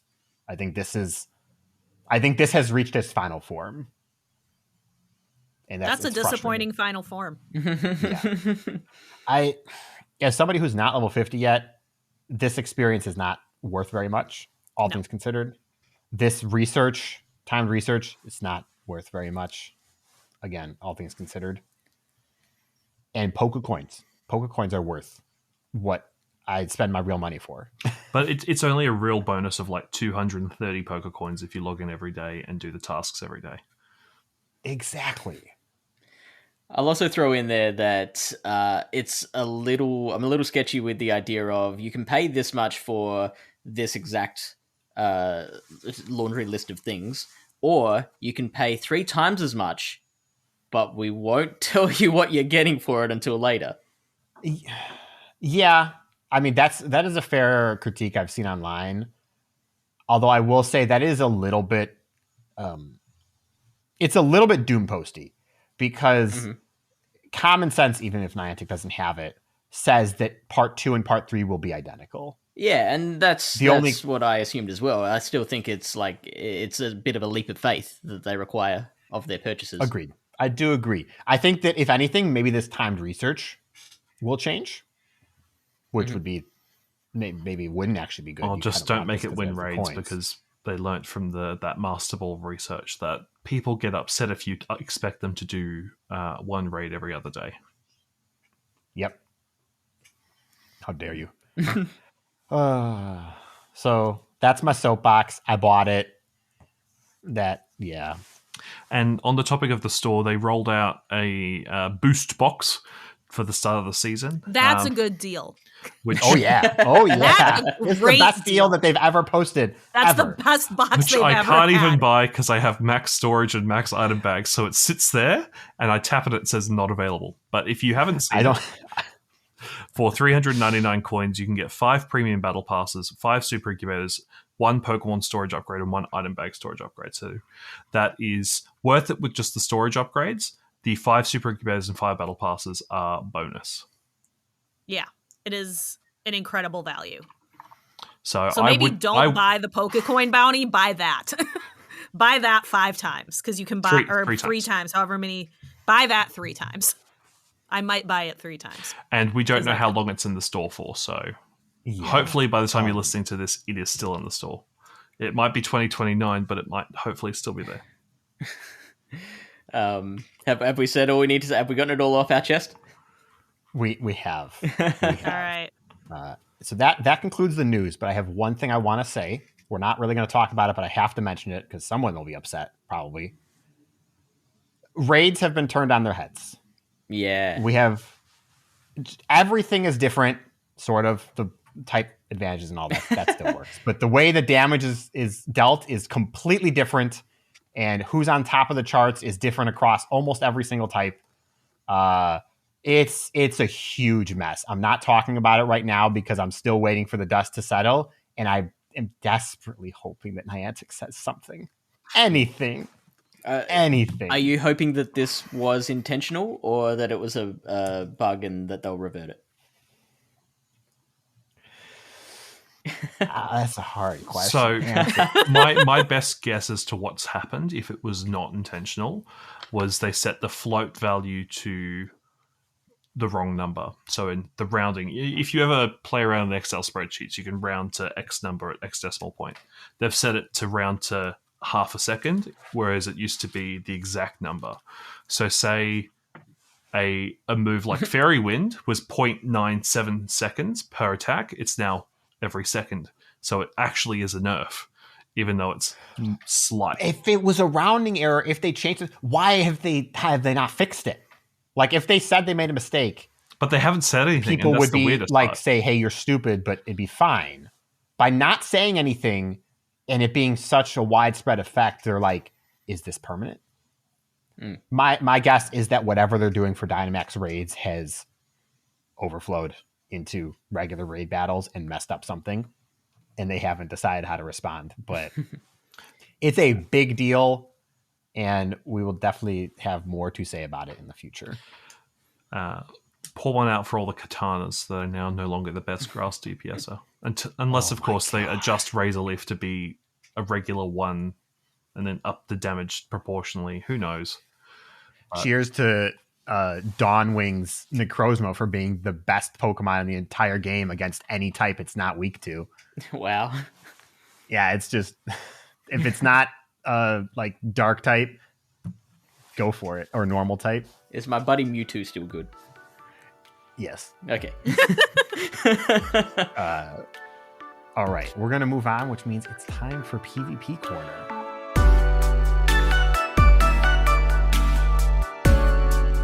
All right, welcome back from our break, and we are on to PvP Corner. Now, Fish and I did a great recap of the entire Max Out update on PvP Corner this most recent week. So be sure you go back and listen to the most recent PvP Corner. But we wanted to go over just a couple of updates since we did get some official numbers. We wanted to go over some official numbers, and then Fish, you actually have done some of the new season battles, which is very exciting. You can talk about some things you've seen, or we can maybe talk about a few things we're looking forward to. Yep, sure. So, Fish, tell me about some of these numbers. I would love for you to talk about some of these numbers. Okay, so a lot of for those who have not been paying attention too much to PvP at the World Championships, which happened like 2 weeks ago now. At the end of day number 2, I think it was, they dropped this update on everyone where basically everything changed. Like with the raid battles, the entire thing has been upturned and nothing is the same as what it was. So many attacks that we've come to rely on and just gotten used to, have been changed. For example, Counter, which was for a long time the most reliable attack in the game, that's been nerfed. Wing Attack has been nerfed. Body Slam has been nerfed. DeFi's favorite, both Smackdown and Razor Leaf have been nerfed, which means those Bastiodon double Razor Leaf teams no longer as good. I mean, still workable, but nowhere near as good. Then we've had some buffs to things such as Rollout, Sucker Punch, Astonish, Poison Sting, Fairy Wind, Trailblaze, Mud Slap, Mud Shot has been nerfed. So all of those water ground types like your Swampert, Whiscash, Quagsire they play differently now. Is there anything in particular we should focus on? Just the ones we haven't had the exact numbers for up until Yeah, now. I know some people were specifically thinking about like Metal Claw. Yeah. Is there and Swift? Like, kind of wondering some of them. Did you get anything confirmed on, or do you have Well, the numbers in front of you of what was yeah. confirmed? Yeah, it is all live now. So Yeah. these PV Poke numbers, I'm just using PV Poke now. We can say that they are the exact numbers. So Metal Claw has a damage of 5 and an energy generation of 7. So that is a damage per turn of 2.5, which is a bit below average still. And an energy generation of 3.5, which is above average. We basically say 3 for either of those values is the average. What else did we have? We had Karate Chop. Karate Chop. Karate Chop is now, if I can find it, 2.5 damage per turn and 4.5 energy per turn. So very fast. Counter has been reduced to its 6 energy per attack. So every time, but before now, every time you threw a counter, you would generate 7 energy, which made it a really good synergy with Body Slam, which was 35 energy. It was just 5 counters exactly to each Body Slam. Now the counter has been reduced to 6, and Body Slam has been increased in energy to oh no, sorry, it hasn't. The energy hasn't changed. It's the damage that's been reduced for that one. So it'll take 6 counters to get to every Body Slam. So for like that's Vigoroth specifically that affects. Vigoroth has been absolutely crushed, by the way, in this update because Rock Slide was nerfed as well. So counter, Body Slam, and nerf all nerfed. All because they gave him a hat during the last season. Yeah, no, like it was too can't much. have this. What about Swift? The energy cost went down. Yeah, so it was 40 before, so there's only one amount that it can go to now, which is 35. And so let me just compare that to Aerial Ace, which got an update recently, which made it pretty darn viable. Aerial Ace and Swift. Swift 35 energy for 55 damage, and Aerial Ace was 40 energy for 55 damage. So they're doing the same damage, but Swift is 5 energy cheaper, which makes it a damage per energy of 1.57, which I think is relatively average. So there's a few Pokemon that know Swift that will now really benefit from that. Wigglytuff is a big one. Yeah. I saw Lachlan wanting to talk about Power Gem. Power Gem went from 60 energy to 50, which is that's a pretty big jump. Yeah, the main 2 Pokemon that I think of when I think Power Gem are Shadow Sableye specifically, although the regular like purified Sableye that we've all been using for return, that can know it as well. But generally, if you have a purified Sableye, you probably want the return on it. So Power Gem can be for like Shadow or just normal Sableye. And then there's also Vespiquen, which I think is a little bit underrated. A 4 times weakness to rock does that to you. It does, but like, how much rock is there going on? Like, so Dunsparce is now like quite a rollout high. king. A rollout king, so that knows Drill Run and Rock Slide. So that'll be bad for it. Clodsire with Stone Edge is going to be quite bad for it. What else is there going to be that knows rock damage? That's like super relevant now. Oh, I should look at the list. Sorry, that was a complete. I mean, well, okay, no, forget about it because, like, I don't want to like. It's not my official recommendation. Everyone go out and use Vespiquen.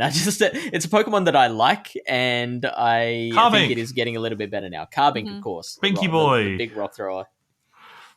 Like Vespiquen is still number 308 in the Great League rankings. So the main thing that benefits from Power Gem will be Sableye. But Vespiquen does beat Cresselia and Gastrodon Fish. And Talonflame now. Just saying. Beating a flying fire type. That's wild. That's pretty cool. All right. So we've talked about Power Gem. Parabolic Charge, I think we got its the percentage that we needed because it was a chance to increase your defense by 1 stage. I've got it pulled up now, 66%, which is significant. That's crazy. Yeah. That's what Zap Cannon used to be. Yeah, and Zap Cannon's chance is now only 33%, which is wild to me. Because it used to be 100%. Well, it used to be every time. It at one stage, yeah. In the most recent at one season, place, I was gonna say, like at one time, it was 100%, and it is now at 33%. Here's a funny one. DeFi will be the first to tell you about Lou the Pikachu in the play Pokemon scene. She has been such a massive stan of Gastrodon and just keeps on, like, jokingly, of course, facetiously saying, like, hey, how many trainers are going to bring Gastrodon and make a deep run? And they're all like, wait for the next update. Well, that update is here, DeFi. Mudslap being buffed has put Gastrodon up to number 5 in the Open Great League rankings. And for unique Pokedex numbers, it's number 4. Yes, because numbers 3 and 4 are both for Alligator. One's the regular, one's the Shadow. So Mudslap, if you quickly let me bring that up. Fast attacks. Mudslap has gone from 9 energy to 10 energy, and a damage increase from 11 to 12.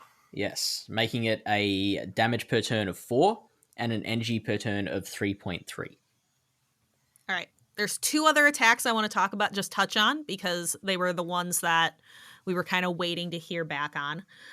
Nightshade was reduced from 55 to 45 energy. Like, that makes it, like, Shadow Ball comparable. And with the huge increase in its overall damage from 60 to 80, that's going to be quite menacing during the spooky cups that we have in October. The Halloween cups, yes. PokéWeen is a good time.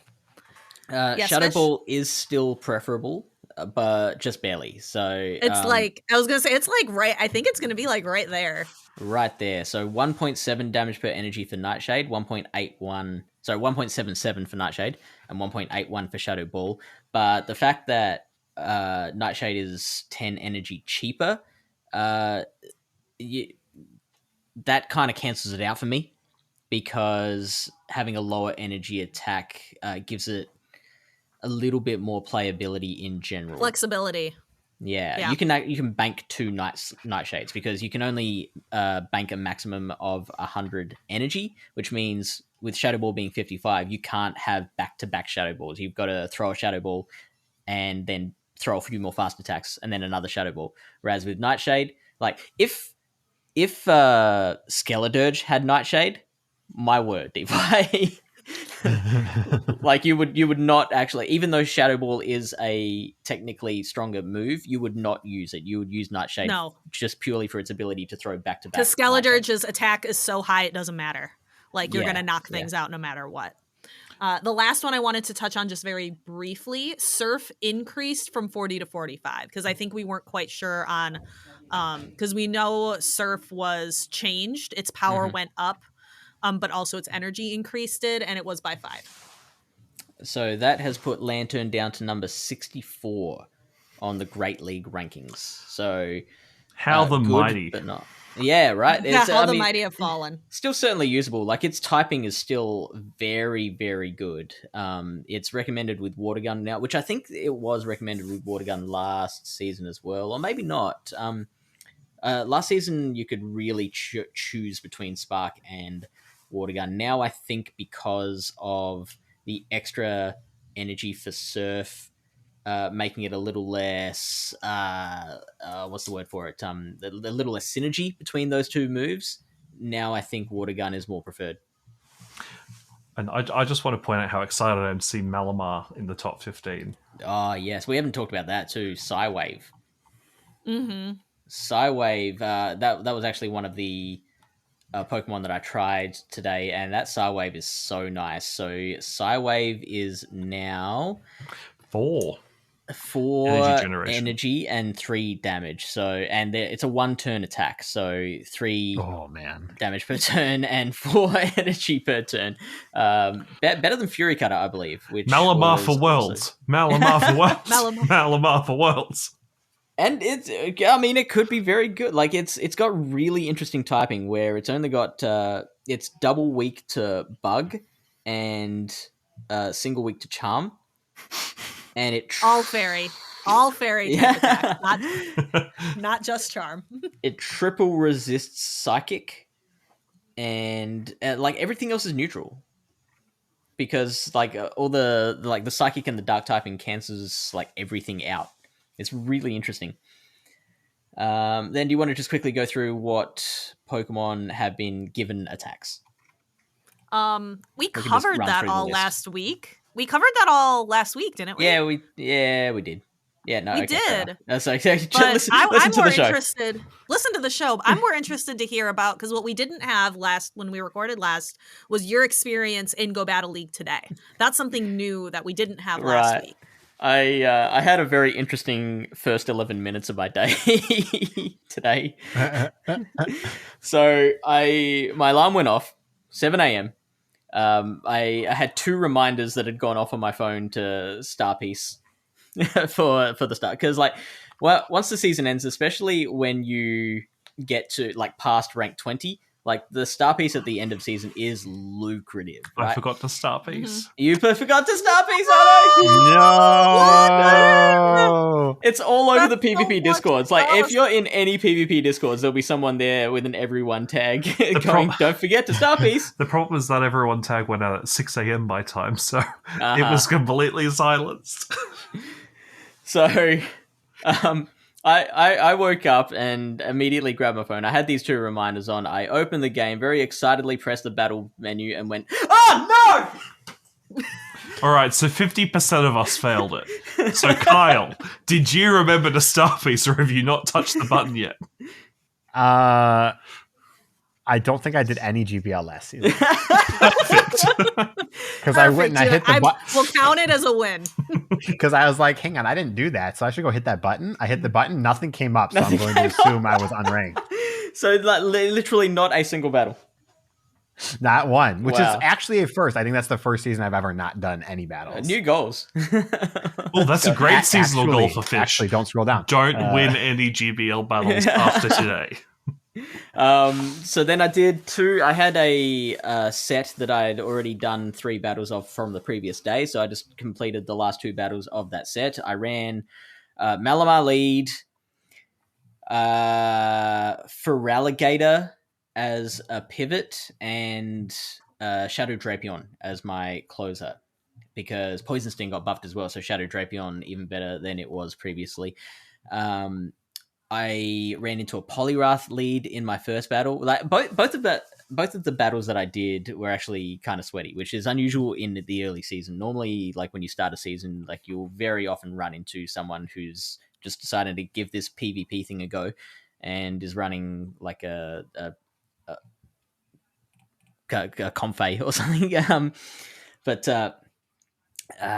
No, both of these teams were really solid, and I did come away with a win in both of them. I'm absolutely loving the Malamar. It was easily my MVP. The fact that it could get to those moves so quickly, and the Psy Wave, especially when it's super effective, does actual like respectable damage.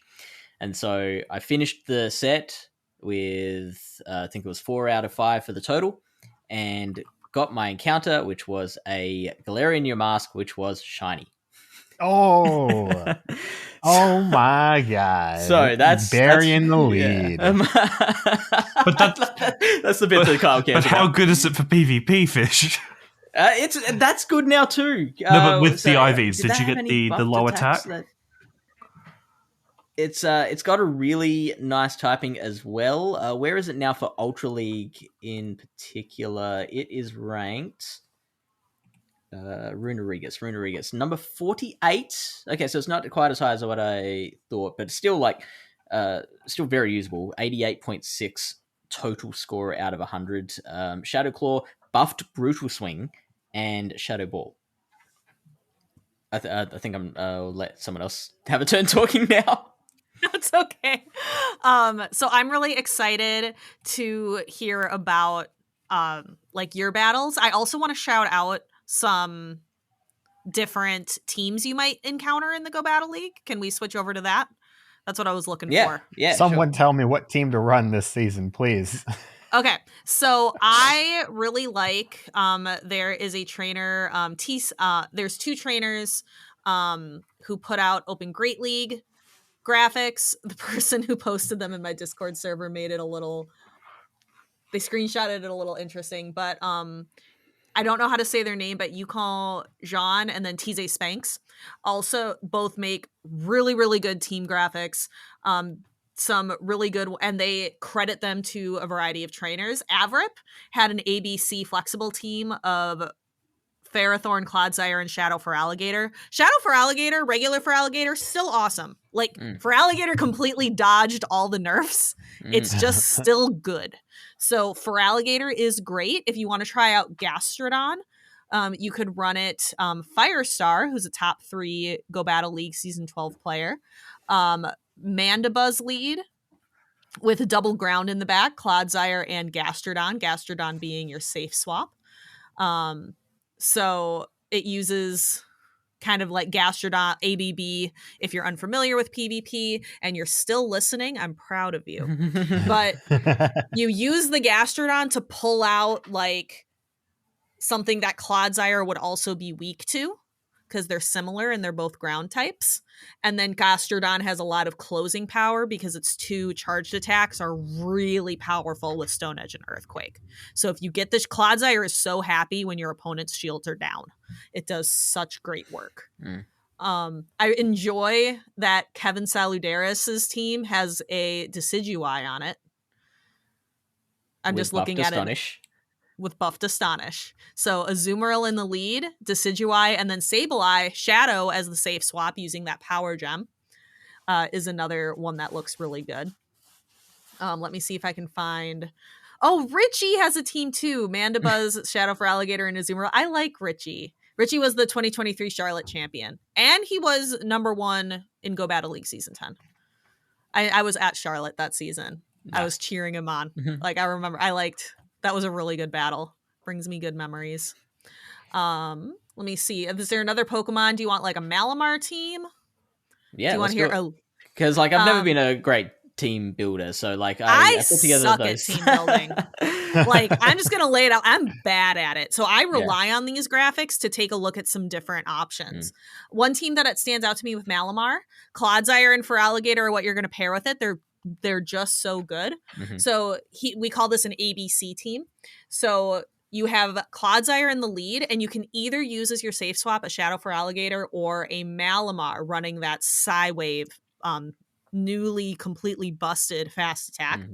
So you can use Malamar if you safe swap. You can get shields because Malamar has very strong charge attacks and gets to them very fast. So you can strip shields away, and then Gator just comes in and like cleans out everything. Because again, for Alligator, very happy with shields down. Dragon Silk recommends running it with Ice Beam. Another Pokemon that I don't think we've mentioned yet today, but Licky. Lickitung? Never met her. Licky is the new hot thing in PvP. Lickitung is out of it. But Emilio, who was top 8 in LAIC, recommends a Licky lead. A Licky lead with Jumpluff and a Frostlass safe swap. So it's cut. So because Licky, you think about what Licky might be weak to. Some like fighting type damage, things like that. You have flying type in Jumpluff, and you have ghost type in Frostlass to kind of cover some of those weaknesses. So to summarize, everything has changed. Everything is different. Nothing is the same. Yeah, we're actually Absolutely having to relearn nothing. what's good and what's not, because like it's so many of these things are different. Even Master League, there's been a couple of little changes. Yveltal is number 3 in the rankings with new improved Sucker Punch. Rhyperior up to number 6 with Mudslap, Breaking Swipe, and Rock Wrecker. I want to see how it does against Dialga, because it does beat Dialga. Even with Dialga's improved Metal Claw as well. Yeah, it's kind of the Wild West out here. Like, I don't... Solgaleo back up to number 4. It's above Necrozma Duskmane because of its improved... wait, was Fire Spin improved? No. I don't think so. No, okay. Fire Spin was improved last season. No, it was improved this season. It got more power. It got even more power. They're just constantly improving Fire Spin. So yeah, Master League is... Because like I know a lot of people who aren't like quote-unquote PvP people will play Master League as well. So I did want to mention like a little something for those people as well. So yeah, like Rhyperior a little better, Solgaleo a little better, Florges with Fairy Wind a little better, because Fairy Wind got buffed. One more damage per move, per attack. There's also the little cupfish. I won't be playing it because you know the team Rocha Babyface recommends to people? Shuckle, why not Bronzor? What? You You just wear your opponent down. Yeah. You like take their spirits and their will, and you just wear it down. This is the season to max my Shuckle. Yes, this is the you one. can use it right now in Galar Little Cup. Because I have the Bronzer ready, and I have the Wynaut ready. Yep. If you lead Shuckle, safe swap the Bronzor, Wynaut in the back, you're golden. Like that is... I'm golden go. You have to... golden go. But you will... Like, there are things, like, there are some ghost types that'll give you a hard time, but you're just so bulky, and with the switch timer shortened... What was it like playing with a shortened switch timer, Fish? I don't think you even mentioned that. What was that like? I couldn't tell you after just 2 battles. I think we need like a day or 2. What I need is to, because I won the lead in both of those battles, I need to experience losing the lead and then seeing how the shortened switch timer affects my ability to play back out of that bad position. Okay.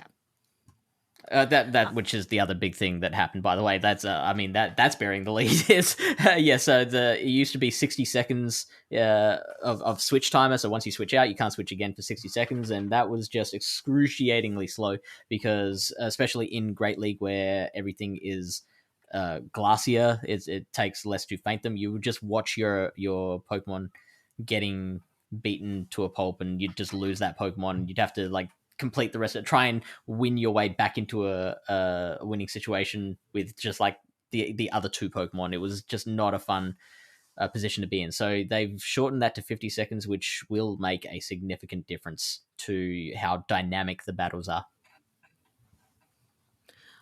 One last thing, just back to the Galar Cup really quick. If you want to punish the Shuckle Bronzor teams, you can do double steal in the back. You can have Wynaut lead with Shadow Mawile and a Pawniard if you want to punish a little bit. Nice. The teams that Roaches recommend. I want to say, like, you can use that. It also would be very expensive. I think, like, building the Mawile and the Pawniard would not be. So, just throwing that out there. Well, the Pawniard's quite difficult to get as below 500 CP. Because only... It is. I know from exits, That's true. Exit sits around the 790 mark to 800, so you'd need it from when it was in the wild, that one GoFest.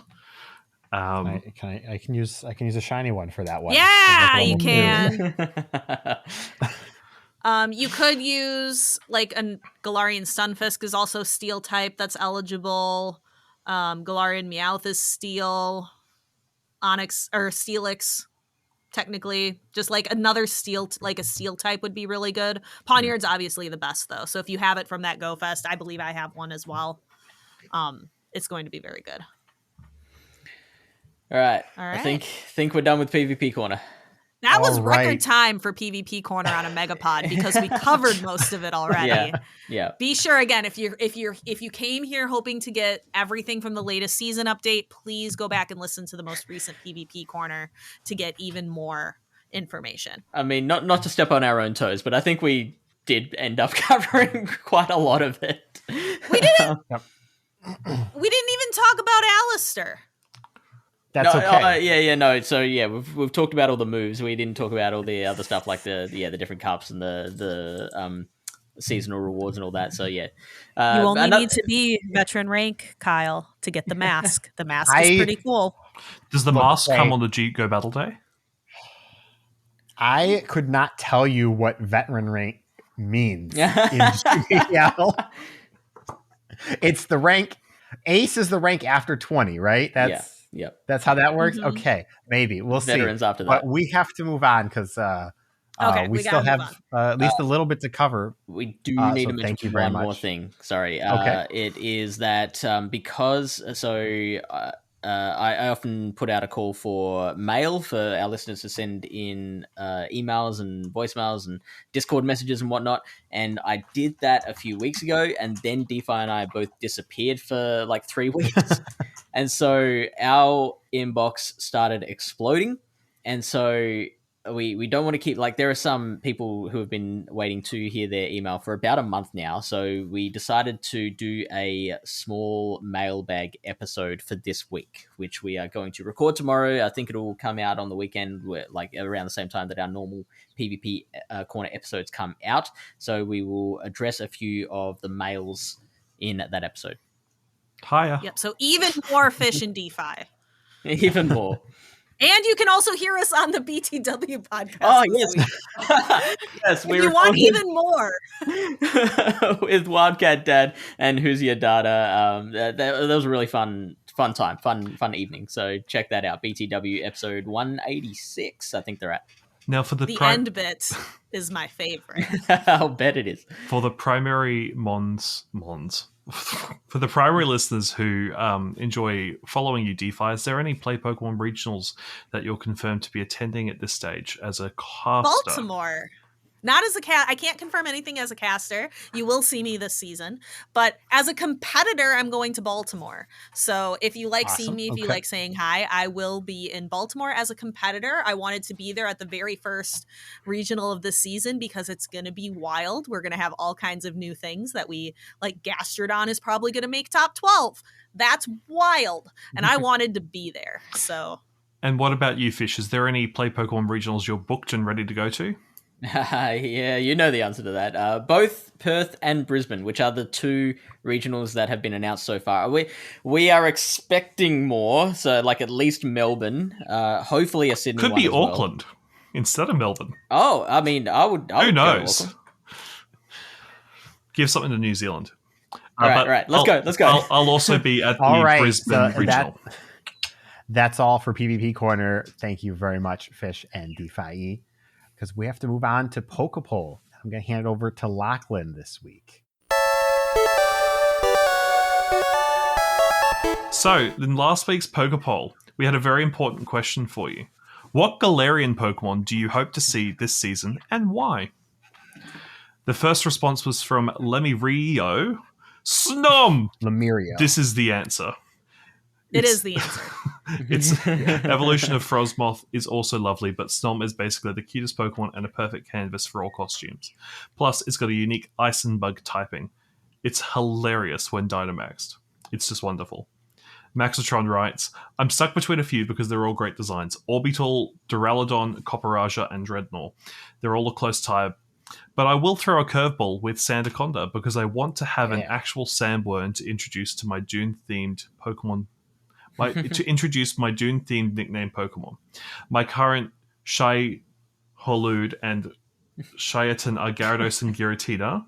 Giratina will stay Shiaton, but a Water Serpent role playing as a sandworm doesn't fit very well.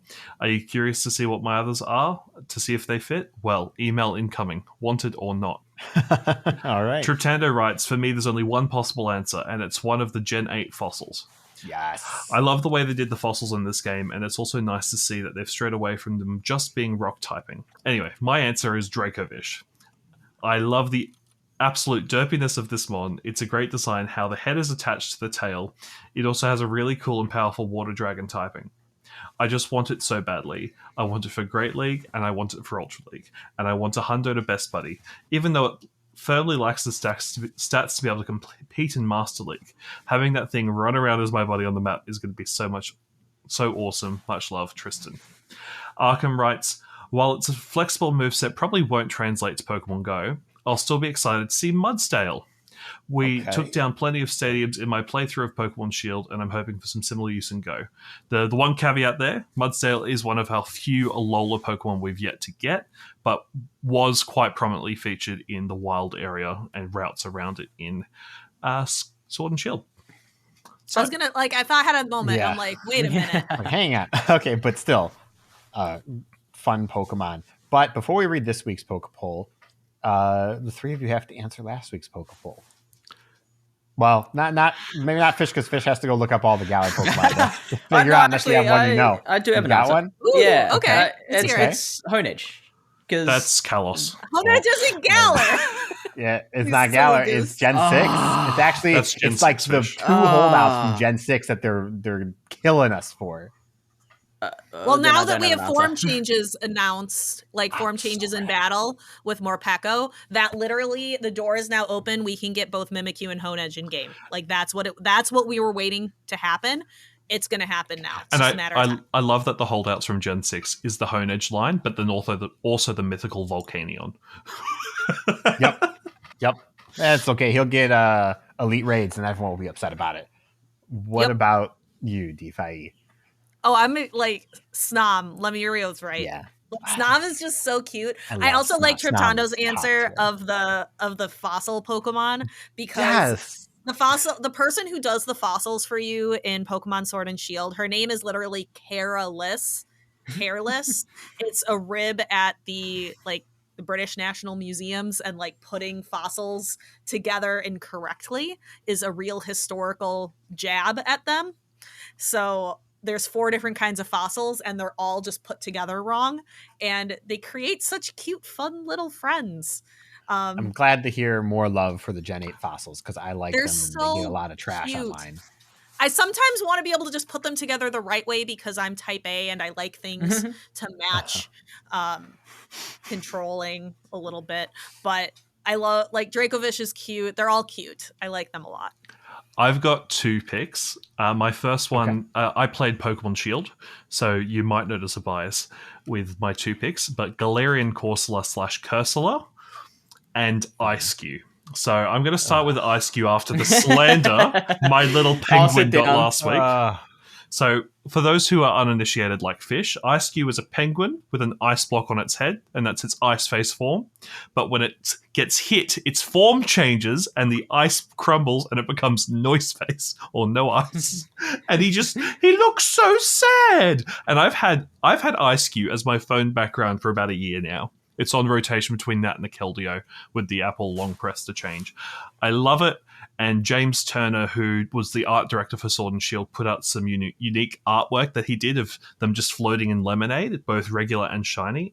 And just that little pink ice cube as its shiny form floating in lemonade. Chef's kiss. And obviously Corsola. During the season, I was able to get a lucky Hundo Corsola from trading. So I'm very much looking forward to getting Galarian Corsola and then Cursula, hopefully this Halloween season. Yeah, I had an Ice-Q dessert when I was in Japan, where its head was a little ice block, and underneath it had the No Ice little head. That's what the ice was attached to, and it was very cute. I will say one positive thing about Ice-Q. It is a good shiny. I can't stand this Pokemon. It is top 3 most disliked Pokemon, for sure. More than Klefki or less than Klefki?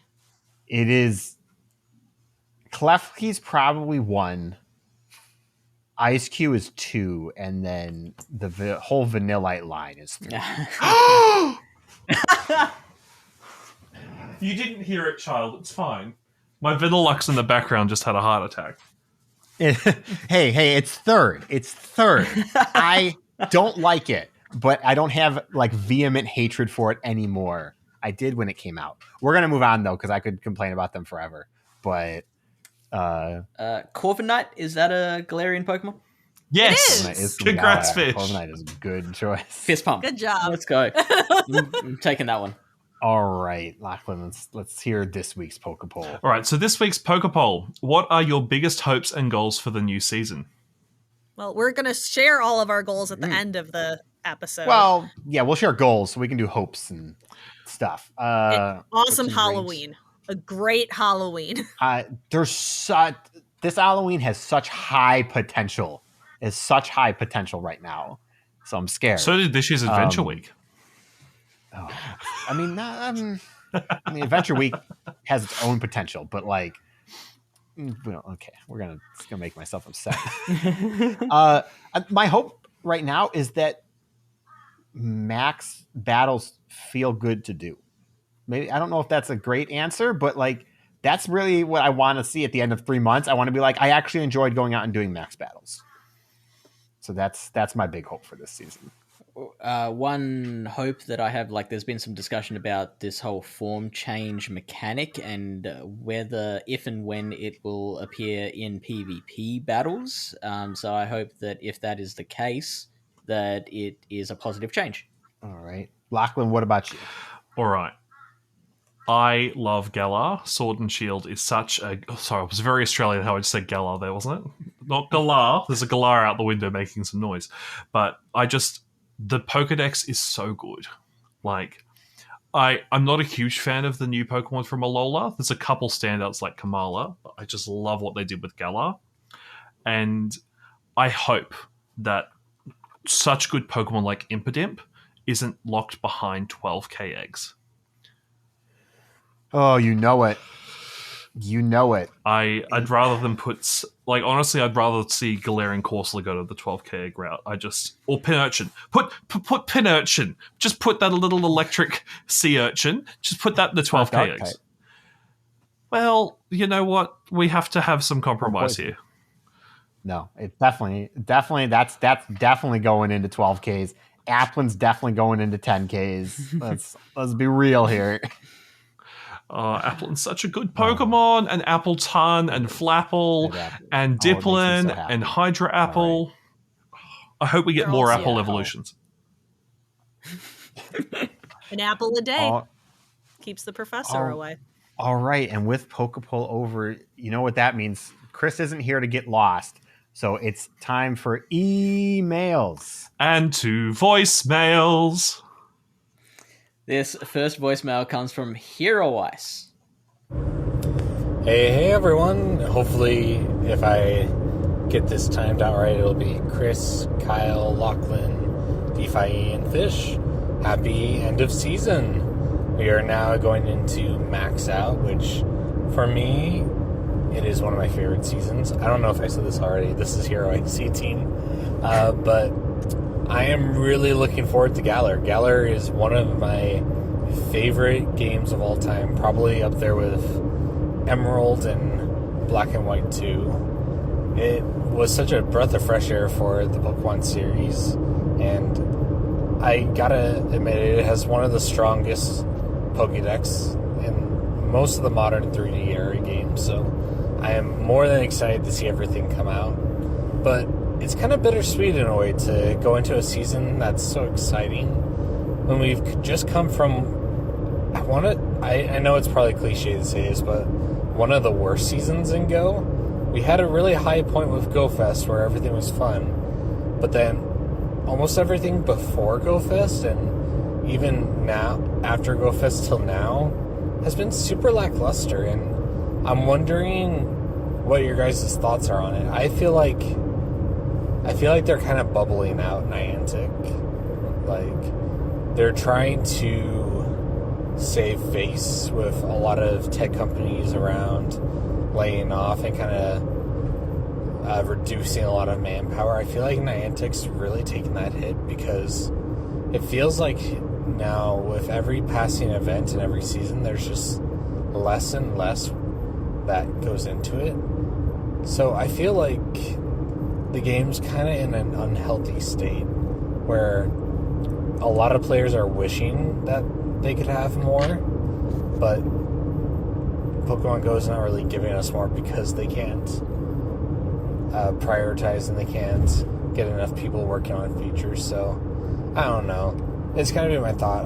I've been really disappointed with this season, even though there's been a lot of fun with our communities. It's just so sad to see such a great high with GoFest kind of peter out. But I'm curious to hear what your guys' thoughts are. What are some things that maybe Niantic could do that maybe wouldn't take a ton of manpower or resources, but what they could do to kind of make these events and kind of breathe some new life into the game? Hopefully Dynamax is that. Who knows? We'll have to see how that shakes out. But good luck to your season and shiny vibes all. All right, we could talk forever about thoughts on Niantic, so we'll have to try and keep it brief here. But I'd love to hear what y'all have to say. I think the changes they've made to showcases to make them go Monday to Wednesday is going to be good for the more casual player. So that's a good change. A 3-day showcase also gives you more rewards and a high yield of, say, Stardust from participating in them. So that's a good change. I'm still going to hammer on this hammer. Every Spotlight hour should have a mini timed research to catch X amount of the featured Pokemon, which rewards an incense just to reimburse you for your hour or just something extra.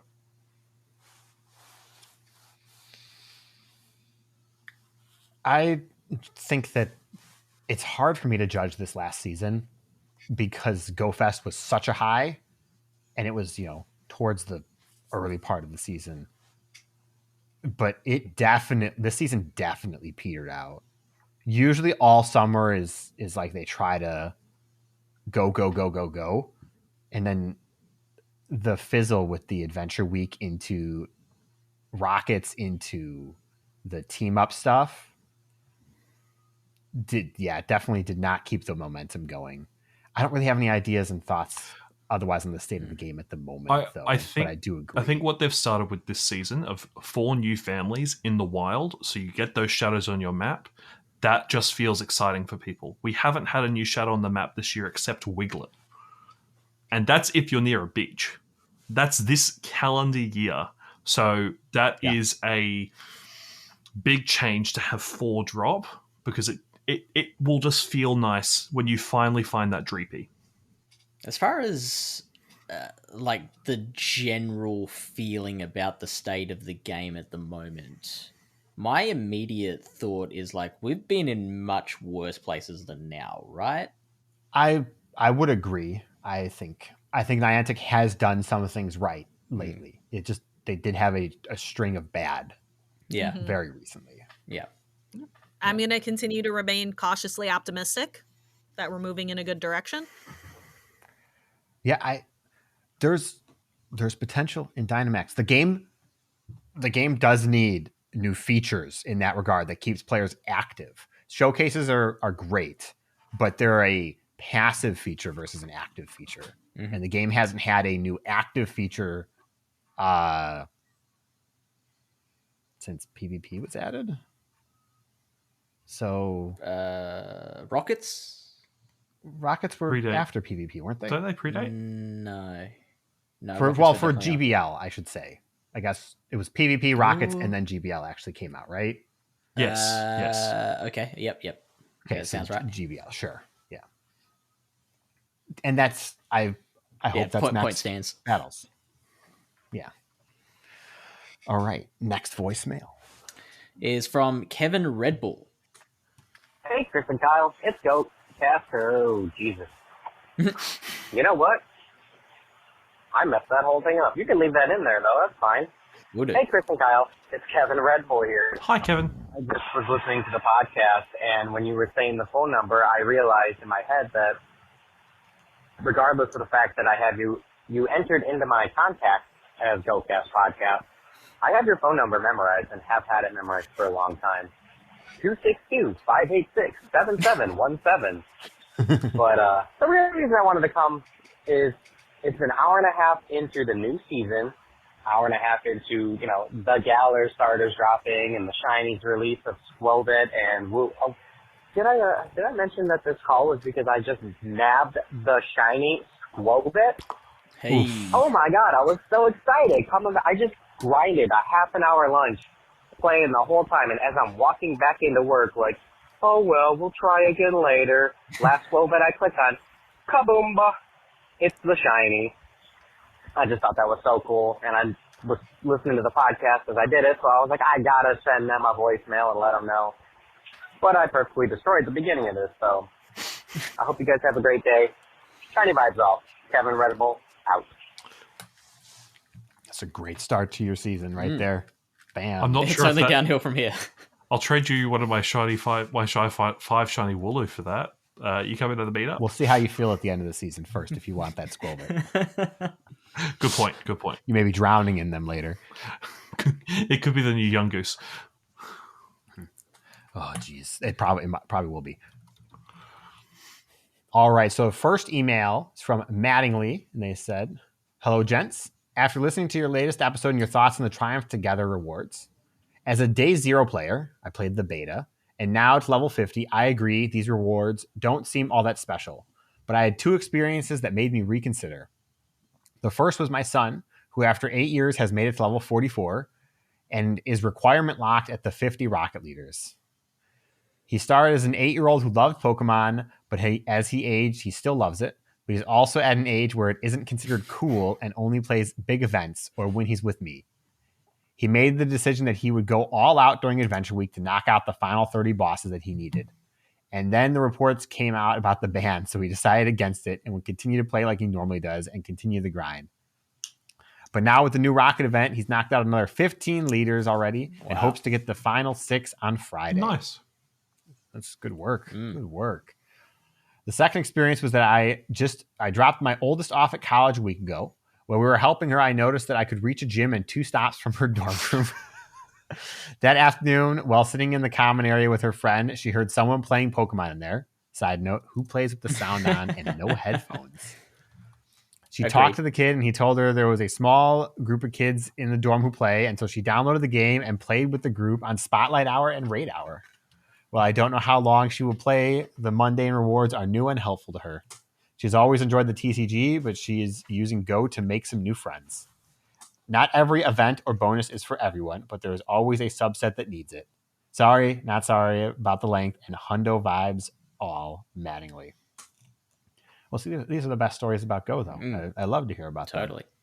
And that's a really good point at the end about like not everything is for everyone, but there's something for everyone. Everything is for someone. Yeah, and I try and keep that in mind when talking about Go, especially on the podcast. In person, I'd be as incredibly negative as possible. But I was only so tough on the Triumph Together and the Adventure Week because they were kind of like capstone events. And so they're definitely going to be more beneficial for a newer player, but it should help everybody when you're have it timed to be the end of your season, make a big deal about it and all that stuff like that.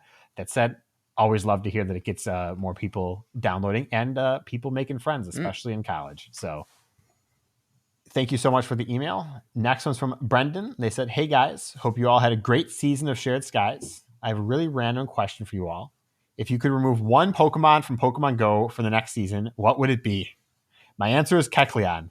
I hate that it keeps me from spinning stops. LOL. Good answer. Blacephalon. Done. Blacephalon. Oh, that's a ghost type. Cool. DeFi's joining the anti-ghost. Yeah, I just hate that Blacephalon is... All right. Well, but Blacephalon's not in the next season probably, but fair enough. Just out of the game. Just I want it removed out from of the game. Gone? Okay. Gone. Okay. Lachlan, what about you? If I don't see a Bronzer this season, I'll be a very happy man. Especially in Go Battle League Little Cup. That won't happen. But Fish, what about you? The only thing I can think of is Brendan's answer of Kecleon. Like I do get annoyed when I'm going to spin a Pokestop and there's something in the way.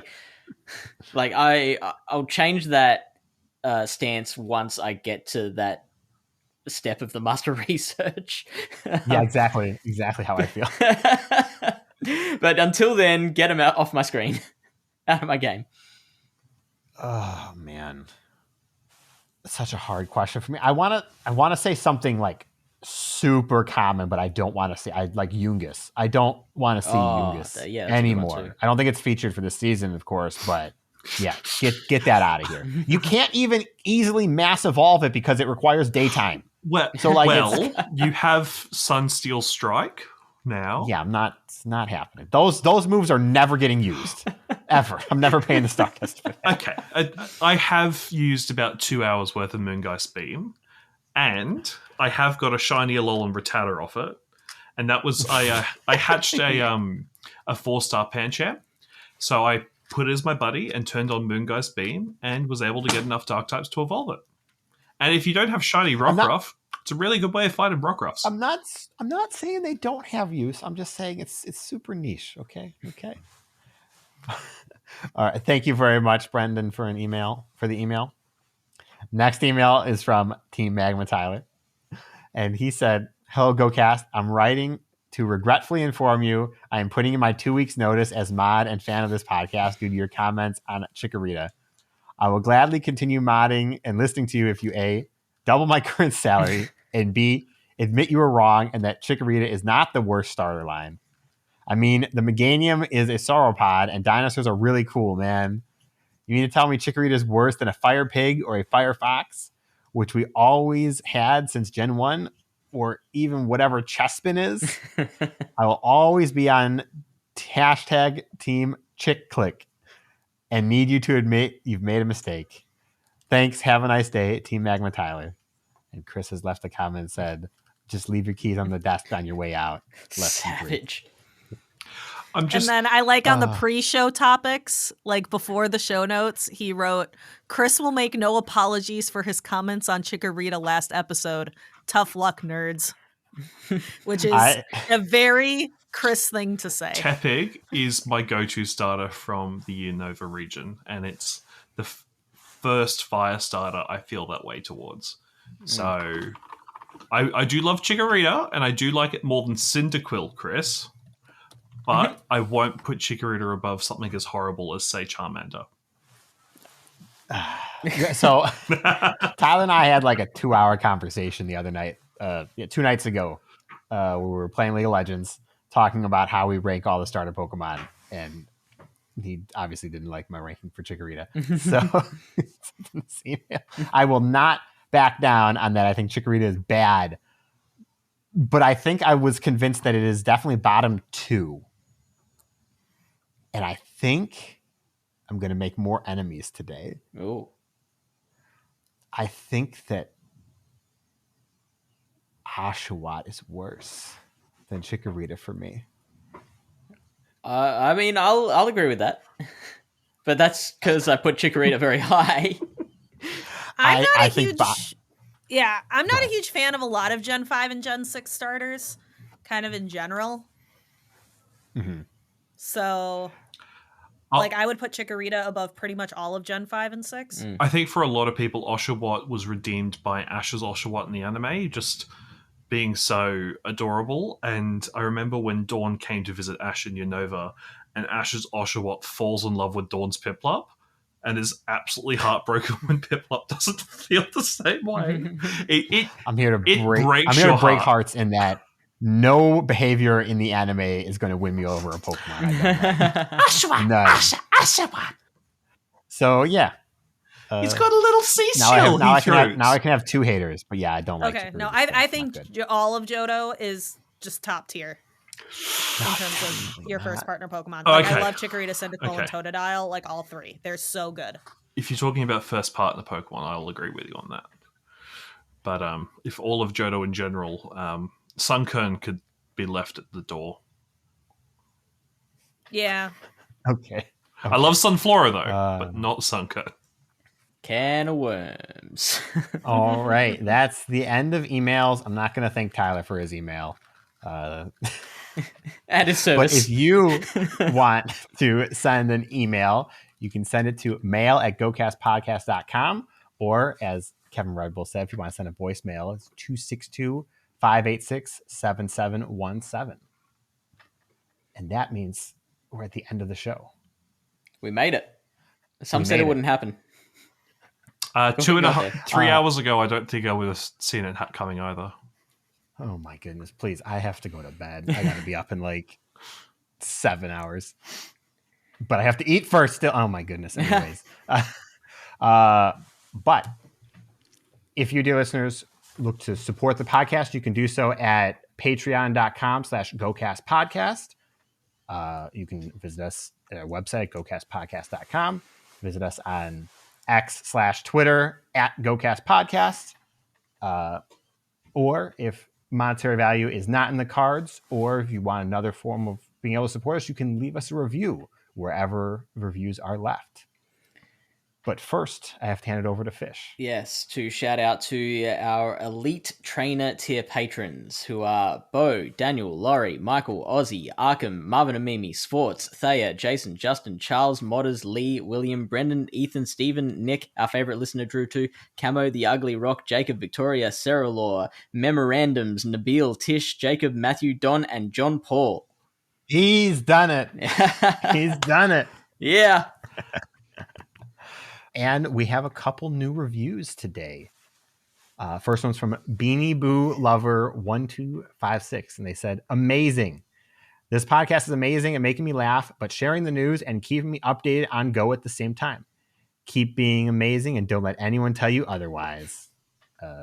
Big grin emoji. I don't know the emoji names anymore. I apologize. Next one is from Hope of Sunshine. They said, to Chris and Kyle, "My first shiny was a red Gyarados. And what is your favorite Pokemon?" First off, red Gyarados is sick. Yeah. My favorite Pokemon is Gengar. Chris is not here, but it's Cyndaquil. So I will answer for him gladly. And Umbreon for me. Baneri for me. It's not Kamala, it's Vanilluxe. get out of here. Get out of here. All right, we're going to do goals. We're going to do goals now. First, I'm going to do mine and Chris's for this week's, and then we will do the season-long ones. And don't worry, I do have Chris's season-long ones as well. He's got to write another one. I'm going to make him pick another one at the end of when I talk to him next. It's not enough. Not with what I've done. But for Chris, we have Falinks Raid Day coming up this week, I believe is where it's tagged. I didn't pay attention. It's not. I think This Sunday. Sorry. Oh, yeah. Chris wants to get 5 shiny Falinks. He wants to get a shiny Wooloo or Squovit, and he wants to hatch 50 eggs. Oh, I read that as 5 shiny Falinks or Wooloo or Squovit. Oh, no, 5 shiny Falinks. That's much better. No, yeah, for that's him. definitely that's two separate. Okay. That's not an Oxford comma this time. If it is, sorry, Chris. I don't believe it though. For me, I want 500,000 experience. Continue my gifting. We're going to try and go hard this season because I paid for that ticket. I'm going to use that ticket. Y'all better send me gifts. I know that there's inactive people on my list, and I don't even have a full list. So I want to get all the Galar starters and evolve them. Just make sure that that's all knocked out. And I want to stay up to date on the Galar special research. So we can get to 5 now, and then we're going to get 6 with the Dynamax stuff that's coming, right? That's what we know, at least at the moment. So that's my goals. But now we have season goals for the season of Max Out. And first up is Fish. Tell me what you're doing, Fish. So, the last few seasons, I've set the goal of adding one more best buddy to my list because I'm still on page 2 of the Wish Granted Masterwork research. So, adding one more to that, I want to get my Platinum Jogger medal, which should be very easily doable. Like, I'm very, very close to that, and I believe that will also get me to... so I need one more platinum medal for my 49 level requirements. So that will also kind of complete that as an extra thing. I want to, this is kind of a difficult one. I've talked about before how like there are some goals that I've set for myself in the past, which like I can't automatically complete just by putting the effort in. Like it still might not happen. And this is that one. So I want to earn championship points at all the Play Pokemon regionals that I play. I can certainly make the effort to compete in as many as possible, But, no matter how much effort I put in, there still might be people who are just better than me on the day. So I'm scared to put that one as a goal. But I was very disappointed coming away from my regionals, having just missed out on championship points for both of the Australian ones. So I want to, set my sights on that just as an improvement for this season. And I want to build 2 XL Pokemon for Go Battle League. So that can be in Master League, Ultra League, or Great League, whatever requires XL candy to build. Just have enough XLs and be prepared to put in the resources for them. All right. All right, then leaves it to me. My questionably unattainable one is Legend Ranking Go Battle League. I've done it twice. I'm gonna hope I keep trying, and even when I don't reach it, I think it's important to set it as my goal, because I could just set Expert and know I'm gonna more than likely get there. But I like setting Legend because I know it's hard and I might not do it, but I'm gonna set my goals high. Finishing the Go Battle League timed research, I've setting this goal has been good for me because I've been doing it. So completing my 500 wins for sure. And building another Master League Pokemon. So the Master League Pokemon I have built right now, my 2 Necrozma, Florges, Ursaluna, Haxorus, Excadrill, Garchomp, Togekiss, Melmetal, Machamp, Gyarados, Metagross, Dragonite, Snorlax. That's what I have built now. So I want to build something different that's not on this list. I could just pull the trigger and build my 98% Yveltal, or I could work towards one of the other Pokemon that I'm trying to walk or I'm working on. Something like that. I want to build something for either Master League or Master League Premier. I want to do my Master League Veteran Badge in GBL. I have 938 wins right now. I want to get the rest from Go Battle League. And then for my non-GBL related goal, I'm going to work on my Showcase Star. I have 86 Showcase wins. You need 100 to get the costume Pikachu. And then Lachlan added that I need to do a lucky trade with him at our meetup in October. So I'm going to have to look and see which luckies, because I work on completing a lucky dex. I have 5 generations complete, the first 5 Oh my God. of having everything lucky. So I'm working on the later generations. So Skidoo. Do you have a Skidoo? I've not been to one of those events yet, but who knows what we've got coming in October. Yeah, and it could be something new, like a new Pokemon that was recently released.